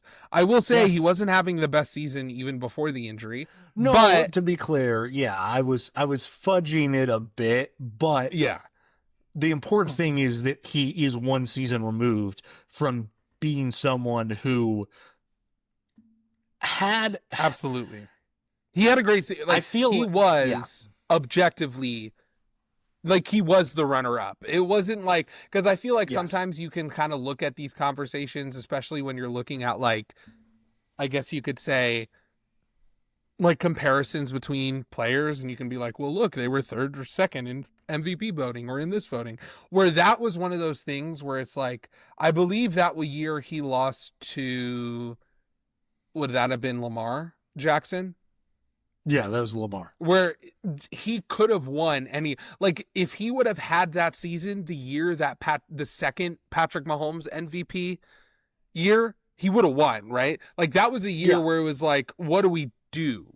Because Jalen Hurts is obviously the quarterback, right? Like, he's the guy, but then he got hurt. And then it was like, Brock Purdy, like, is he? But then they lost to the Ravens. And so it was kind of the situation where it was like, there isn't really one clear winner. The Chiefs have the best team. A weird quarterback. It was a weird season where everyone was like, quarterback wins is the most important thing in the NFL MVP and the ultimate criteria. Like,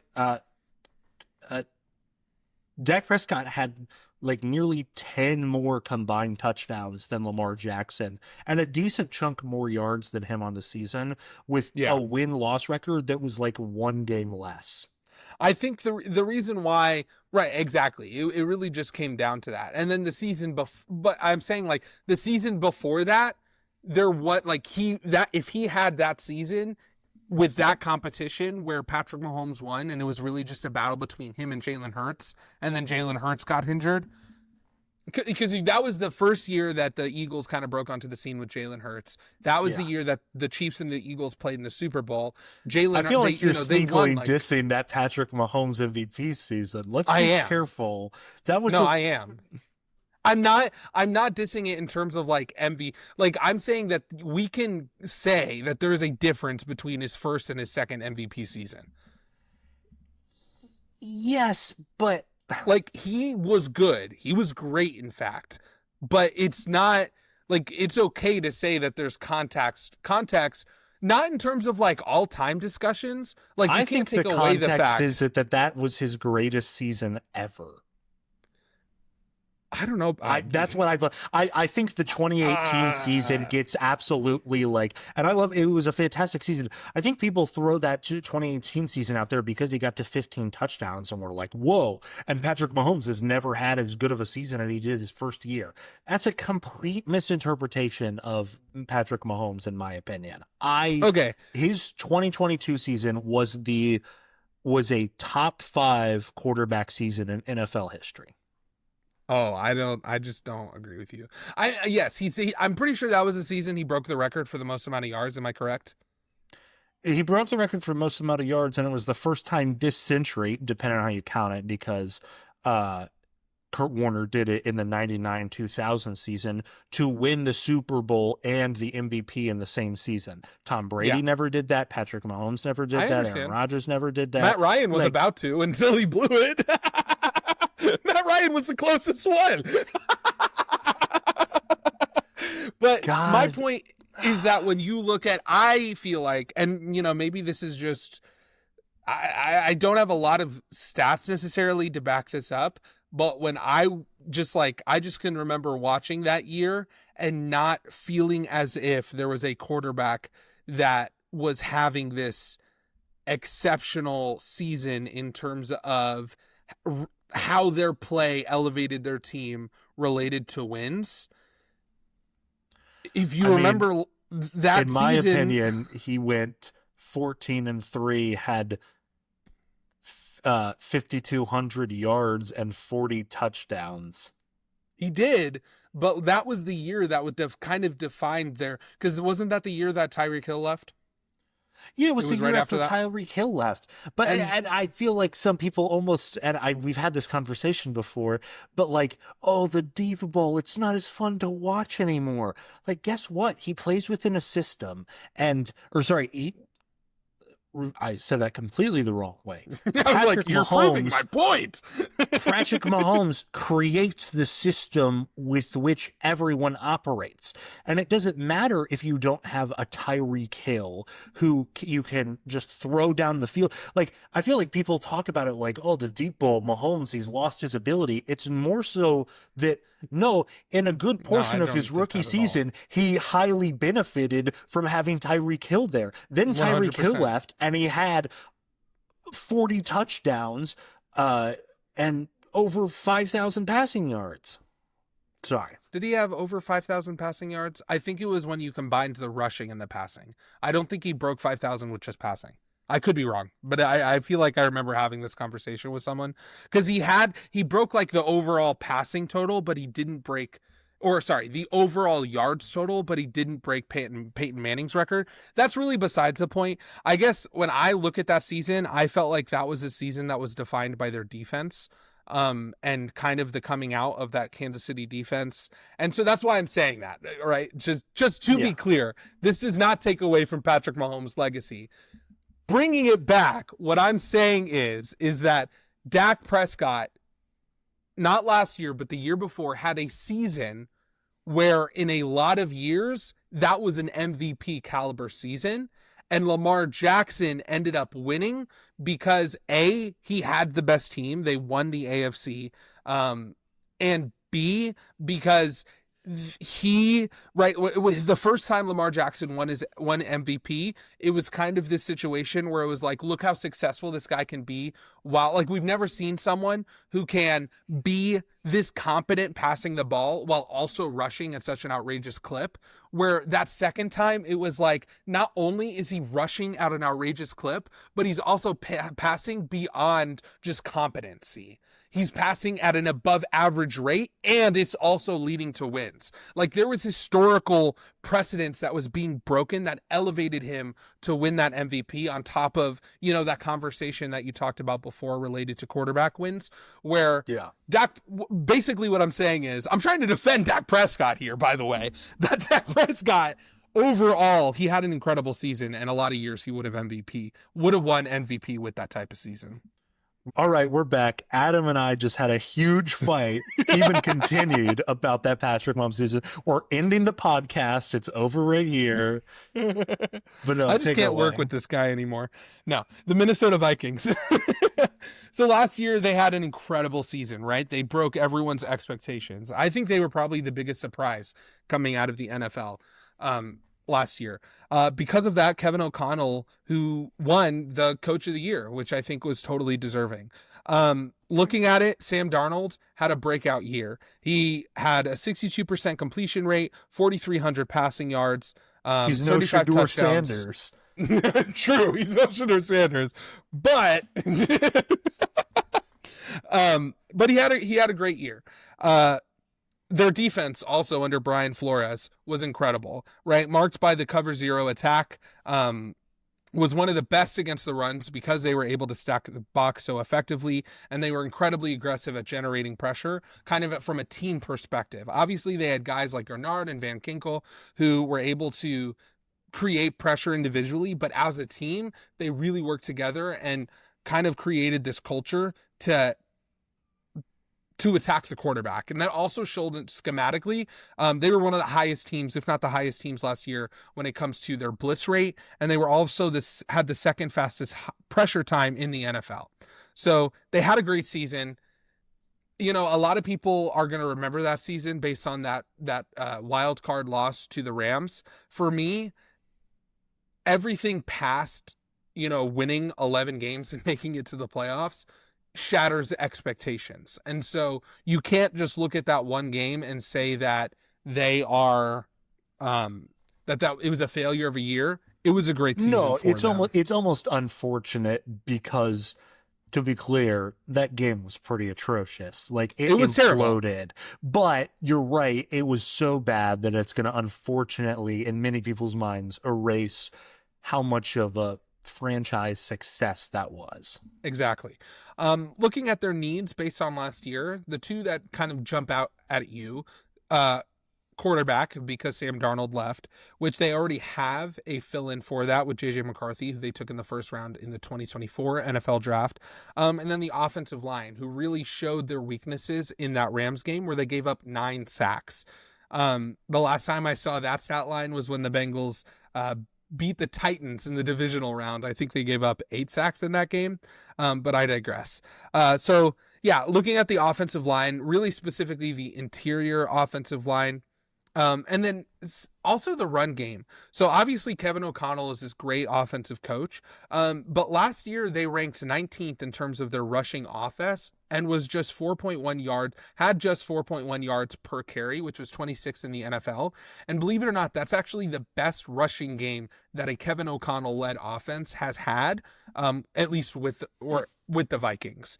Another issue was just their cornerback room. They're losing Shaq Griffin and Stephon Gilmore, so they just need some more competency and competitiveness within that room. And then the pass rush. I mentioned the pass rush just to say that they don't necessarily have, this is kind of like at the end of their list in terms of offseason needs, but I think that there's still some room for improvement in terms of individual pass rushers. That being said, Brian Flores provides such a floor when it comes to the pass rush that it's not necessarily the top of their list. Key players to note for departure: Shaq Griffin, Stephon Gilmore, and then also Garrett Bradbury. He signed with the Patriots. He was an incredible center for them last year. So definitely something they have to replace. Looking into their free agency, I think they did a really, really good job. Starting off, they picked up Jonathan Allen, who was released by the Commanders. Last year, he's always been a consistent force within the interior, within the NFL. Kind of underrated because he did play for that terrible Commanders team for so long. Last year, his season was cut short because of injury, but still an incredible player. He's a little bit on the older side, but I think he's still going to be very good for them. They also picked up, kind of in that same vein, Javon Hargrave, who, again, a very notable defensive tackle within the league for the last few seasons. Last year, the Vikings ranked 28th in terms of interior pressure rate, which was, obviously one of the worst in the NFL. So I think that these 2 injuries, just to add depth to that line, is going to be able to, just have fresh guys in who have fresh legs that are able to consistently attack the pass. Looking at the offensive line, they picked up Will Fries from the Colts. They kind of just took the interior offensive line of the Colts. They got Will Fries. They signed him to a 5-year, $88 million year. He kind of broke out on the scene in 2023 with the Colts. He was a backup before then. He has some issues with injury concern, but overall, he broke his tibia last year, which cost him 12 games. Overall, a great pickup. And then Ryan Kelly, again, an older guy. He's a 4-time Pro Bowler, one of the best centers within the league. Really a key pickup for them. Some kind of underrated guys include Rondale Moore, just to add some wide receiver depth. They added a lot of corners, including Isaiah Rodgers, Jeff Udoka. Those are the only 2 that I mentioned, but there were others that they picked up just to add depth to that. They retained Byron Murphy, who was a big part of that defense last year, and one of the big reasons why they were able to run that cover 0 so effectively. They added running back depth, along with re-signing Aaron Jones. They also added Jordan Mason. If you remember, last year was that really consistent running back for the 49ers. After CMC got injured and was out for the year, Jordan Mason really stepped up. This is a great pickup for them. And then another thing of note, they re-signed Theo Jackson, who was, again, a solid piece within that secondary. So overall, in terms of offseason, they basically did exactly what they needed to do. They didn't necessarily make any splashes when it comes to the moves that they made. They re-signed the necessary players, and the players that walked, they heavily emphasized those positions. And so they did a really good job. Looking at the draft, I thought they had kind of an underrated, really, really good draft. In the first round, they picked up Devon Jackson, who's a guard from Ohio State. Last year, he was in the 75th percentile, according to PFF, when it comes to run blocking. He can play both positions, guard and tackle, and he is just an incredible offensive guard coming from the Big Ten, Ohio State, national champion. I think just adding winners, and especially, we've talked about this before, but offensive linemen from those bigger schools are so important. What were you just laughing at? The winning thing, a winning culture. That was just funny to me. No. He's great. I look when we talk about that with college players, though. It's always a little funny. National champion. Well, he is. It's great for him. It doesn't necessarily translate to NFL success. Obviously, it doesn't. But I think terrible analysis. Shut up, Jonathan. I think from a culture perspective, I think it's something to note. Round 3, they picked up Ty Felton, wide receiver from Maryland. Great pickup. There's some other guys. They added linebacker depth, edge depth, and then also they picked up a tight end in the last draft.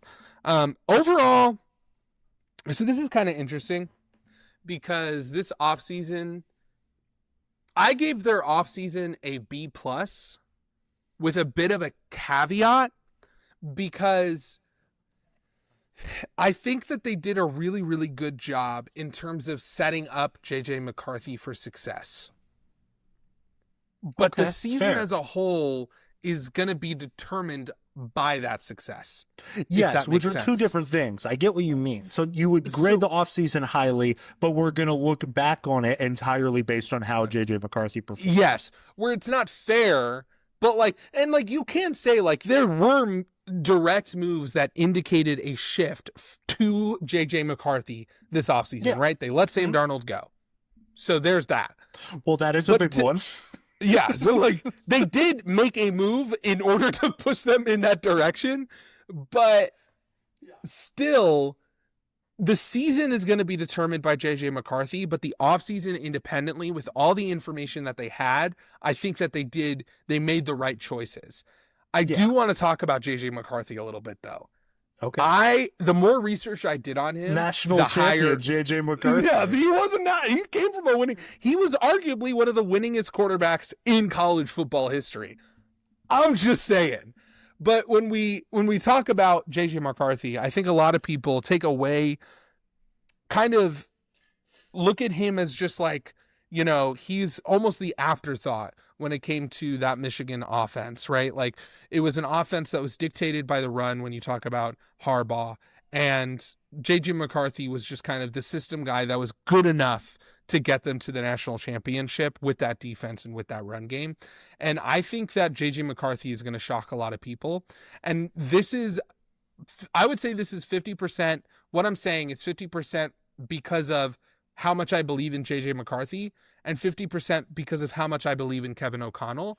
He has an incredible track record of being able to maximize the quarterbacks, even going back to his tenure with the Rams. And so I really think that people are going to be really shocked by what happens this offseason and this season. And my prediction is that what we're going to realize is that Kevin O'Connell and the Vikings organization are the big reason why they had the success that they did last year. And it wasn't because of the magic of Sam Darnold.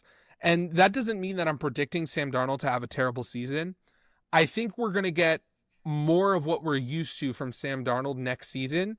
And we're going to maintain a level of competency with this Vikings organization that people are going to be like, oh, wait a minute. Maybe this wasn't, Sam Darnold just elevating this team because of his play. Maybe it's because Kevin O'Connell really is an incredible coach. Maybe it's because J.J. McCarthy actually is worthy of a first-round pick. And maybe it's because the Vikings have consistently created some of the best rosters that the NFL has to offer within the last 5 years. And this is actually kind of a side note, but I've said this for a long time. You'll just have to believe me that the Vikings and the Cowboys consistently have the best rosters within the NFL. The problem is just that their front office and their coaching just never knows how to maximize that. And I think that we're starting to see with Kevin O'Connell that he's getting there. So I'm really excited to see how this Viking season plays out. All right. I would say if JJ McCarthy does have success, I would lean closer to 75% Kevin O'Connell and 25% JJ McCarthy. Sure. But I digress.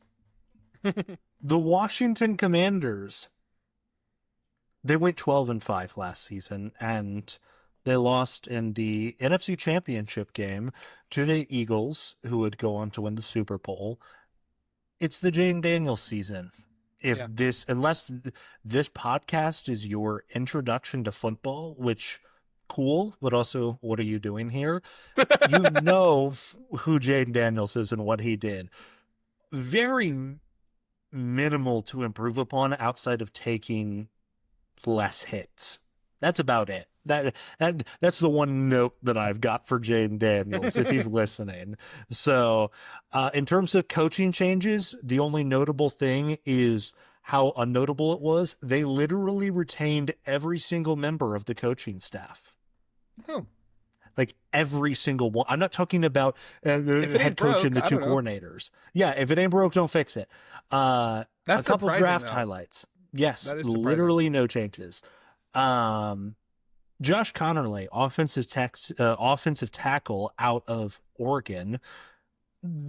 The Commanders snagged Laramie Tunsil, which means that he's not going to be playing left tackle, obviously, and there's a chance that he could start at right tackle, but he'll probably actually be put in as guard.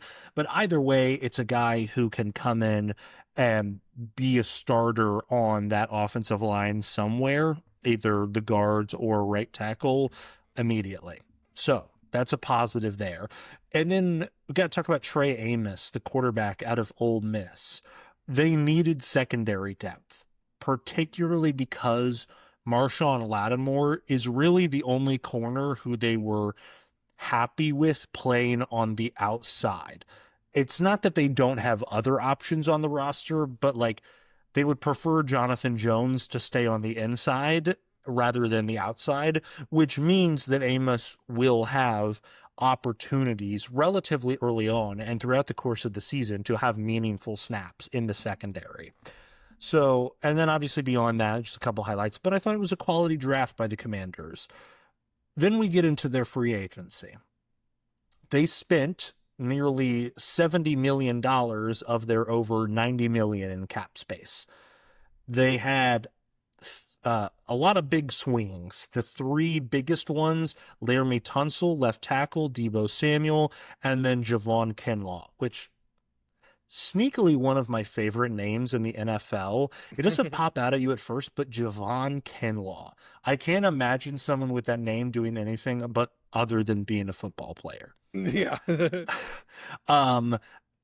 Combined with those three guys, $120 million in guaranteed money. Wow. So they invested heavily this offseason into big swings at holes. What was missing outside of Deebo Samuel? Wide receiver and weapons in general. In fact, they actually let multiple walk and spent only a 4th-round pick on the speedster Jalen Lane. And I understand Deebo's a big pickup, but also a little bit tentative on what he could potentially come in and immediately do. The point being is that I'm saying this as a critique, but it's also not. It's more so that it's just a gamble.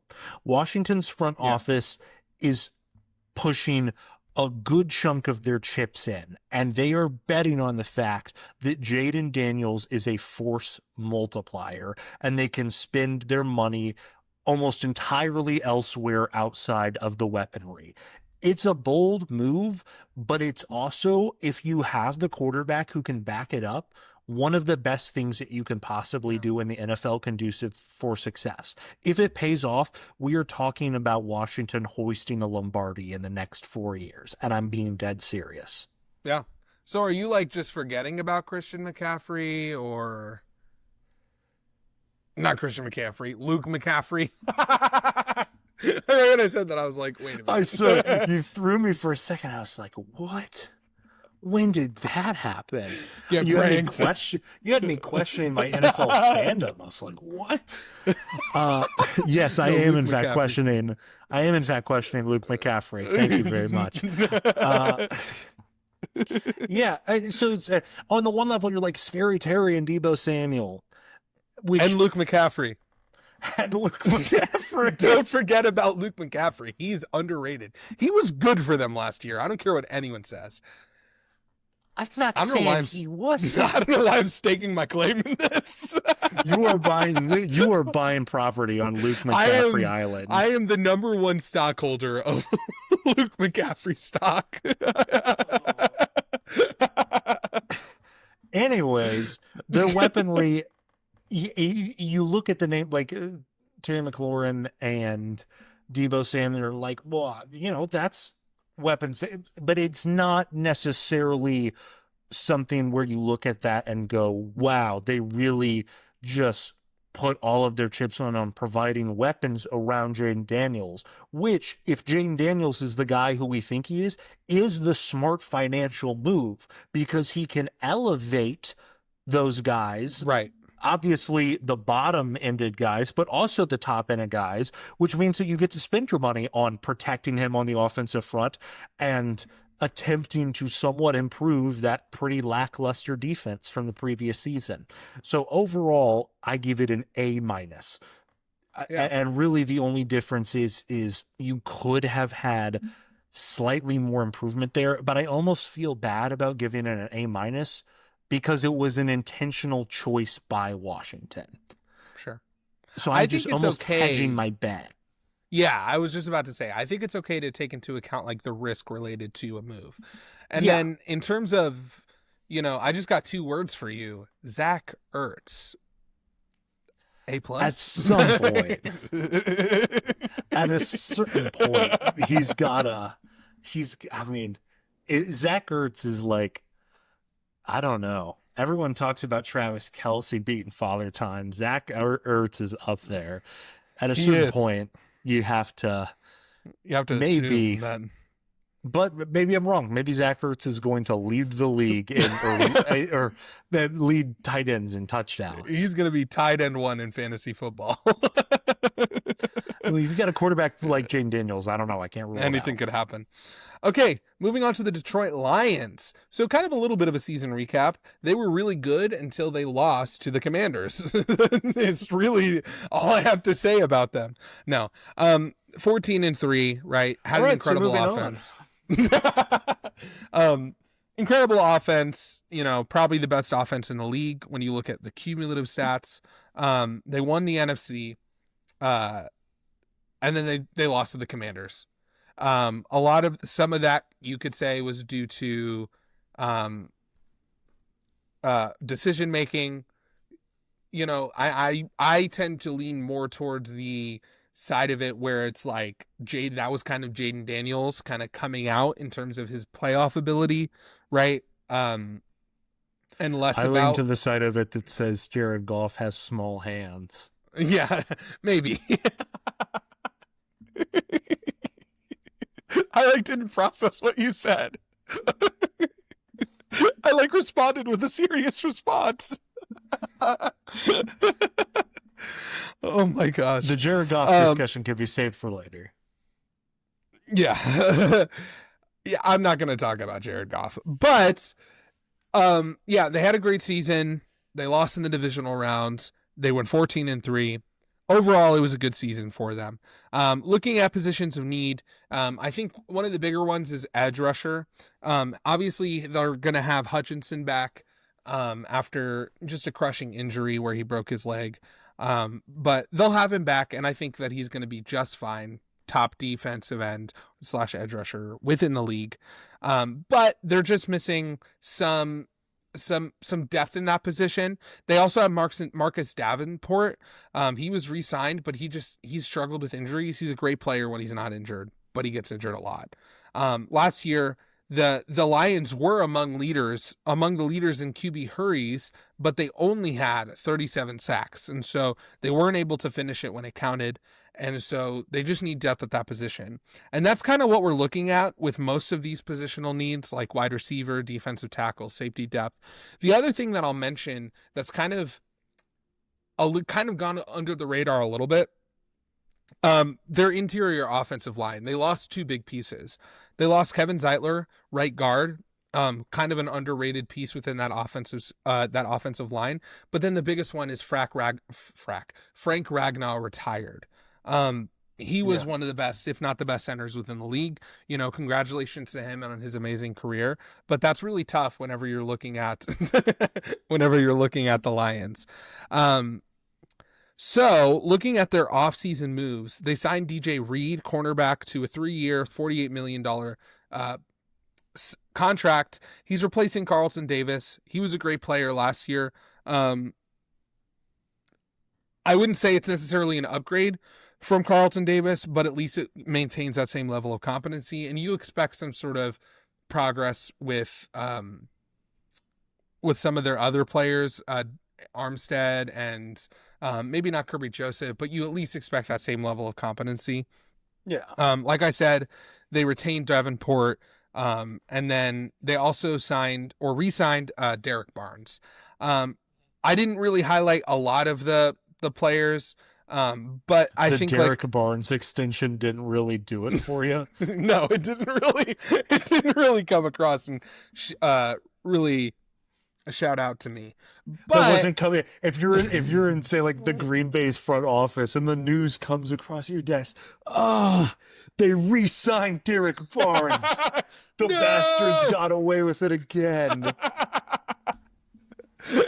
No, I don't think that's the reaction. But they still got a lot of they kind of like, there really wasn't that much to note outside of the players that left, if that makes sense. Yes. Looking at their draft class, they picked up an interior defensive lineman, Tyleek Williams. I think he's going to be great. One of the best run defenders within the draft. They got guard Tate Ratledge, who I don't think is going to start immediately. He's from Georgia.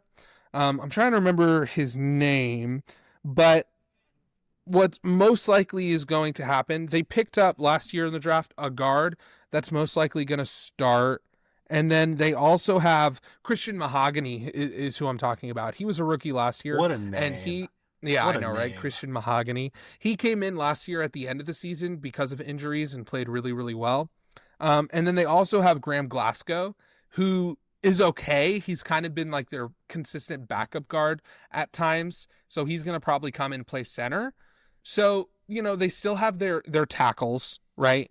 They're their interior D-line or O-line is going to have a lot to prove this year. I have confidence that they'll be able to keep it together, but we'll see. Like I said, their draft was good. They picked up the positions that they need. I think the biggest thing really to talk about and why I'm kind of skipping over all this is just the coordinator situation. Obviously, last year, they lost their offensive and defensive coordinator, Aaron Glenn and Ben Johnson. And so they were obviously one of the two highest regarded head coaching candidates within the NFL and within the cycle. So the question is how much of an impact are they going to have when they leave, and how good of a job the Lions did in replacing them. So let's talk about the offensive coordinator first. For offensive coordinator, they hired John Morton. He was previously on the staff in 22 under Ben Johnson, and he actually, from what I hear, he had a large impact in terms of establishing the culture and the offense that they did within 2022. I was telling Jonathan this before, but I watched a podcast with Chris Long's podcast where he had on the general manager of the Lions, Brad Holmes, and he was kind of talking about that season and kind of reflecting on how impactful the 2022 season was in establishing their offense. And he kind of talked about the guys that had the biggest influence on that. Obviously, you have Dan Campbell, Ben Johnson, but then an underrated guy that was really integral to establishing that system was John Morton. He went on to be the passing coordinator for the Broncos, and then he came back in to be the offensive coordinator for the Lions. He understands the culture, and he understands what they're doing. When looking at this, I also have heard reports that he is going to try to keep a lot of continuity with what Ben Johnson was doing. This scares me a little bit because I get the idea, right? Like, if it ain't broke, don't fix it. You don't want to confuse Goff with different terminology and those types of things. But there's also a certain aspect where it's like, you as an offensive coordinator need to establish your game because you're going to be the one that's in charge. You're going to be the one that's leading it. And 100%. So if you're going to be the one that's leading it, you're not going to be as effective doing that if you're leading an offense of someone else's accord, if that makes sense. Like I said, it's good that there's continuity there, but there's also some question marks related to if it's going to be a hard balancing act of not changing too much, but changing not enough to the point where it's no longer your offense. You're just kind of running Ben Johnson's offense, which I don't think is advantageous. So we'll see. Yes. Overall, I think that this was a great pickup. I think that this is kind of a turning point for the Lions. You know, we see it all the time, right? Where a team, you know, they finally kind of figure together. They hire a good head coach and GM. They come up, they kind of revitalize the team. They get good. They make deep playoff runs. And then you reach a point where it's like, how long are we able to sustain this? This is kind of the first roadblock in terms of the Lions' progression as a team since Dan Campbell has been there, right? Where you kind of saw this linear growth. It's a little more than a roadblock. It's big. Yeah, it is big. This is definitely the first hurdle then. The first mountain that has to be climbed in terms of that growth. And so I think in terms of setting yourself up for success, John Morton was the right pickup. We'll see how right that is. And, you know, it could be a situation where, and like, we don't know what that locker room is like, what that culture is like. How much of an influence did Ben Johnson really have? I think a lot, right? I think that's kind of the presumption around the league. But Dan Campbell also had a lot to do with that offense. And so John Morton apparently had a decent amount to do with that offense. And so the question is just like, how are we going to determine, or like there really is no way of determining how successful this experiment is going to be until we see it. Defensive coordinator, they picked up Kelvin Shepard. He's a former linebackers coach with the Lions for the last 2 seasons. So he was just elevated to the defensive coordinator. He even played linebacker for the Lions. I believe he played on the same team with Dan Campbell. I could be wrong about that. Incredibly high energy, passionate guy. He gets and understands the culture. This is another situation where we're probably going to be seeing a lot of the same scheme just because he came up under Aaron Glenn. And so it's like, this is a guy who was Aaron Glenn was the primary coach. Yeah, in I know terms of Morton his was out of the understanding. system or out of the organization technically, but it's really basically just two elevations. Yes, exactly. And so, I think that he's going to be good. Again, it's just one of those things where it's like we're never really going to know. I gave their offseason a B, actually. And the reason I did that is because when you take into account context, they were in, that situation that a lot of teams that are good fall into, where you have these offensive coordinators, they get poached, essentially is what happened, is they got poached. By no fault of your own, other than you being good, this happened. How are you going to adjust? And so for an off-season grade, I feel like they adjusted just about as well as you could have. We could look back and say that was a terrible promotion. That was a terrible defensive or offensive coordinator pickup. But I don't think we can say that now. I think that it's going to have to be them failing in their roles in order for us to actually confidently say that. So that's why I gave them a B. My big picture one note that I'll say on the Lions is that I'm not saying they have to maintain the win-loss record because that would be very difficult. I don't think but they would. But if they win the NFC North again, Dan Campbell is on the Mount Rushmore of active head coaches in the NFL, and it's not really a debate. I don't care if he doesn't win a Super Bowl. I mean, you would instantly have to be elevating him to those types of discussions. Who would it be? It'd be Andy Reid, Sean McVay, Brad Campbell, and then who else? Dan Campbell. I'm thinking of Brad Quinn. Dan Campbell. That's a spot. The fourth guy is hard. You're right. Like it's without a doubt, Dan Campbell. It's not Sirianni. I'll say that now. I was just about to bring that up, actually. Maybe it's one of those like older coaches. Just because, like, they're technically. I mean, a lot of guys would throw Tomlin in. Oh yeah, that's a good point. I'd have a little tougher time with that. But speaking of Nick Sirianni, I now have to begrudgingly, as a Kansas City Chiefs fan, talk about the Philadelphia Eagles. We can really just skip their last season. No, in all seriousness, 14-3. No, you won't. 14-3 Super Bowl champion. The Eagles have a way of, as a franchise, just biding their time until the moment arises, and then they just kind of like snatch a Lombardi, because they've now done that to Tom Brady and Patrick Mahomes, and it's just one of those things to where I do have to have respect for Philly as an organization. It feels like this is one of those situations where, spoiler alert, they're not going to become a dynasty. Like, in my opinion, they're not going to repeat. We'll get into that. But that doesn't necessarily have to be the standard for an NFL team. Like, they snagged another Lombardi for, the second time in under a decade. That's a fantastic run. When we talk about, a 10-year window of an organization getting in 2 Super Bowls, most franchises could only dream of that. So all respect, and to do it against the 2 quarterbacks who likely, when it's all said and done, I would argue already now, some people would say that's a bit aggressive, are the 2 greatest quarterbacks of all time. So, in terms of their coaching, situation, because of Kellen Moore leaving, offensive coordinator, to coach the New Orleans Saints, which was an interesting job choice by him. I feel like he could have done better than that. They elevated Kevin Patullo to the offensive coordinator. The real question here, almost exactly what you were talking about, is how much of the system he retains and how much of the system should he actually retain. I think, unfortunately, large picture, when people look back in 10 years, they're going to remember this Super Bowl where Jalen Hurts put up a gaudy stat line and they scored 54 points and think that the Eagles were an offensive powerhouse this season. They really weren't. Saquon Barkley did a lot of the heavy lifting for this team. Yeah, like that's just a fact. They were the 3rd lowest in the league in passing.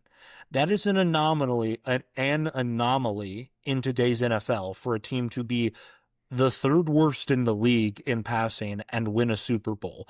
They were hyper efficient within that, but also that's also yes, and it was also masked by them having the number one passing defense, one of the greatest we're almost an underrated passing defense. We almost because they don't have a nickname like the Legion of Boom or anything like that.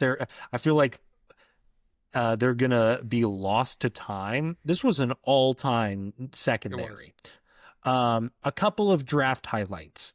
Howie Roseman continues his streak of just picking the blue chip draft picks from blue chip schools, and everyone's like, another great draft from Howie Roseman. And yeah, it probably will be a quality draft.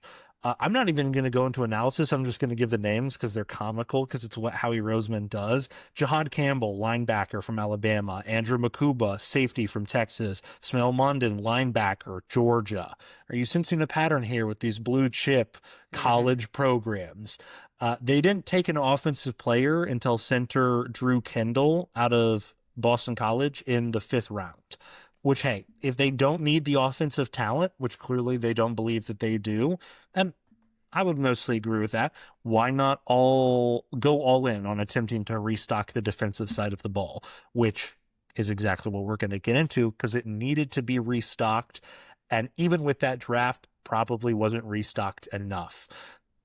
Free agency losses. We'll start off. Really, the one offensive one of note is Mekhi Becton, the guard who finally had his breakout season, gone to the Chargers.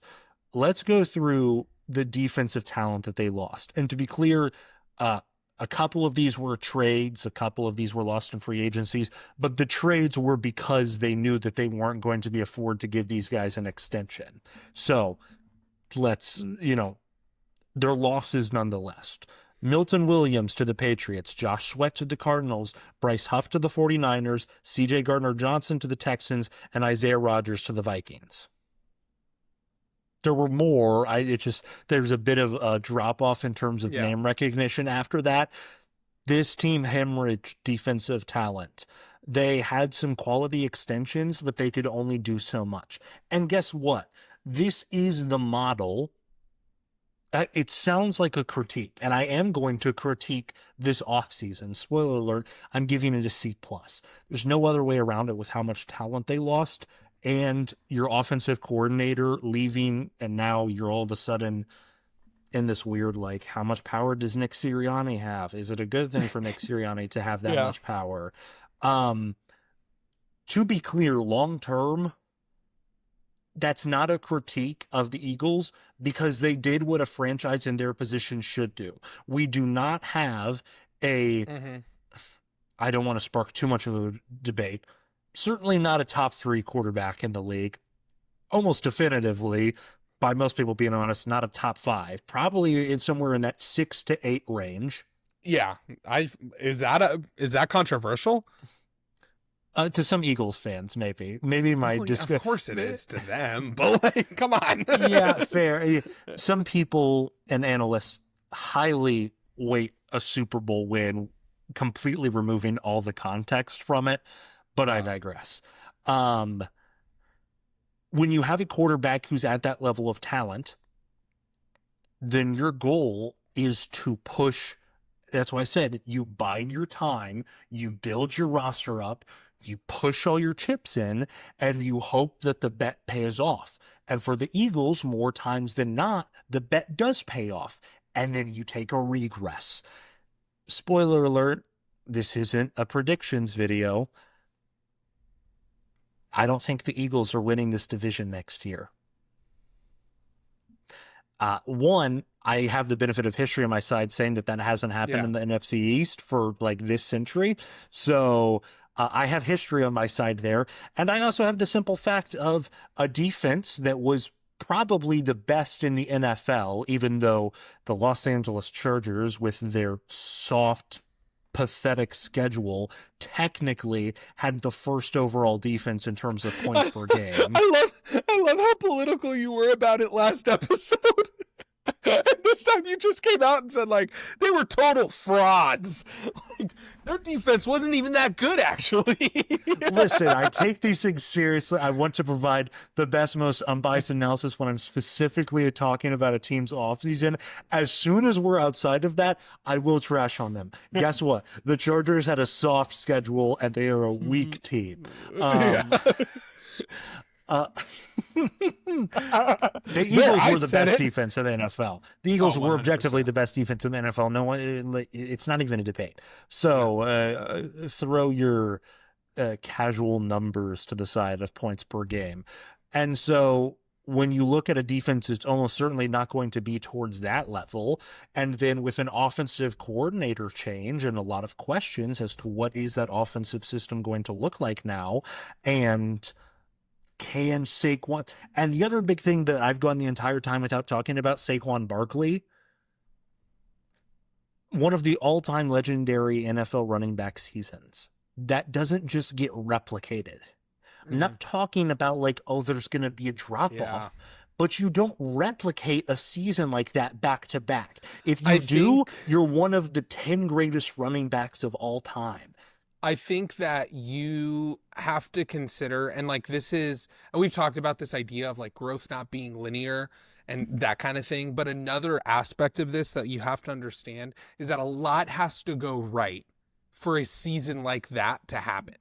Yeah. Outside of Saquon Barkley's control. Like we're not, like I'm agreeing with you, and maybe you are saying this, but I'm not saying that to take away from Saquon Barkley, but rather to say, just to acknowledge the fact that there are things outside of his control that will lead to that type of season, where it's like the biggest swing factor for me is injury, not just for him, but literally anyone on the offense, right? Like you could see a different season from any one of those offensive linemen get hurt, Jalen Hurts gets hurt, any of the wide receivers, like those are all the different, there are just so many different factors that contribute to that to say that that's just going to happen again is just not good analysis and illogical. As one of my favorite things to say is the NFL is a small sample size sport. And guess what? Yes. You have to operate by that, and you have to use the sample sizes that you have. But a 17-game season, the difference between having 2,000 rushing yards and 1,500 rushing yards is not actually that large of a difference. Yeah. And so, and the swing there, and again, I'm saying this not to be critical of the Eagles, but more so to acknowledge how impressive last season was. So many of these factors broke perfectly in a lot of ways where it's not blind luck. They controlled their destiny in a lot of senses. But man, that's hard to replicate, especially when you hemorrhage that much defensive talent. Yes. And so I give it a C+, because in the context of being a defending Super Bowl champion, yes, there was a limit to how much they would do, but I almost can't overcome the fact that they just objectively are less talented this season than they were last season. Yeah, I think so. I think that next year is going to be, I don't know, because like you had, after they went to the Super Bowl and lost to the Chiefs last time, right? You had that time the next season, right? Where it was like, okay, Nick Sirianni's on the hot seat, right? Like they just didn't perform as well. There were some injuries. Deservedly so. It was a disaster. Right?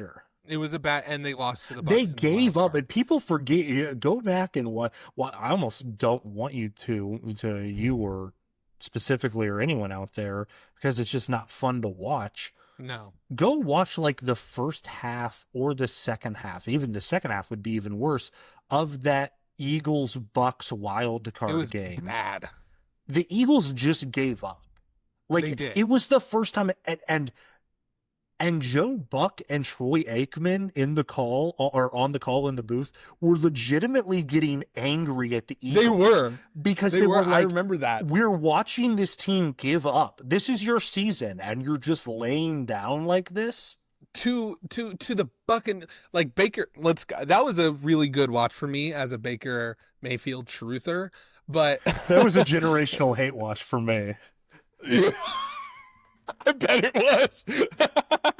Which, honestly, I wouldn't say that I hate the Eagles, but the more that I watch, like, I'm online and I hear Eagles fans talk, the more I'm like, guys, just shut up. I also just can't stand Nick Sirianni. Yeah, I'm not the biggest. See, my thing with Nick Sirianni is like, cool, there's a you question... shaved your head. Wait, I can't say that I shaved my head. Yeah, you shaved your head. Shut up, you idiot. I'm leaving. You pulled a Nick Sirianni, Jonathan. He's your mentor. Don't you ever say that again. That might be the worst thing you've ever said. Dang it. I literally did. You totally played yourself when you said that. Cool, you shaved your... No! What was you thinking? What were you I'm going to thinking? magically grow my hair back overnight. I forgot what I was saying. Oh, I remember. It's like, because I'm also kind of with you in terms of like how good of a coach is Sirianni, but then there's also a part of me that's like, how bad can you be if you've won a Super Bowl? Yeah, but also the Eagles have a history of getting rid of coaches that they clearly did not value that highly for winning the Super Bowl. That's true. Doug Peterson, to be specific. Yeah, that is, yeah. Yeah, well, I don't know. I could see the Commanders winning that division. Don't count out the Cowboys. I already have, my friend. Dude, that defensive line of the Giants, I'm telling you, man. It'll be they will be a fun watch, objectively. Especially if we get to the point of the season where Jameis Winston is starting. Imagine getting to... No, I'm serious. That might be a sneaky red zone team. Or in terms of like NFL red zone. Like just a team that you want to watch. If Jameis Winston is starting and you get to watch that defensive line, that will be a legit... They might not win a single game. It will be entertaining. Just 4,500 yards, 30 interceptions, 30 touchdowns.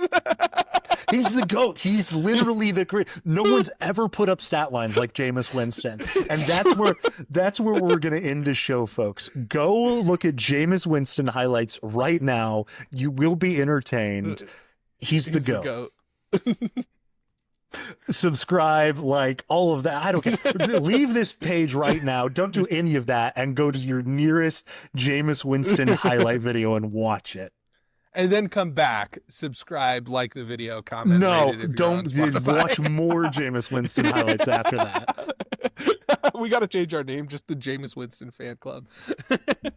We might. That might be coming down the pipeline. All right, folks. See you next week. See you later.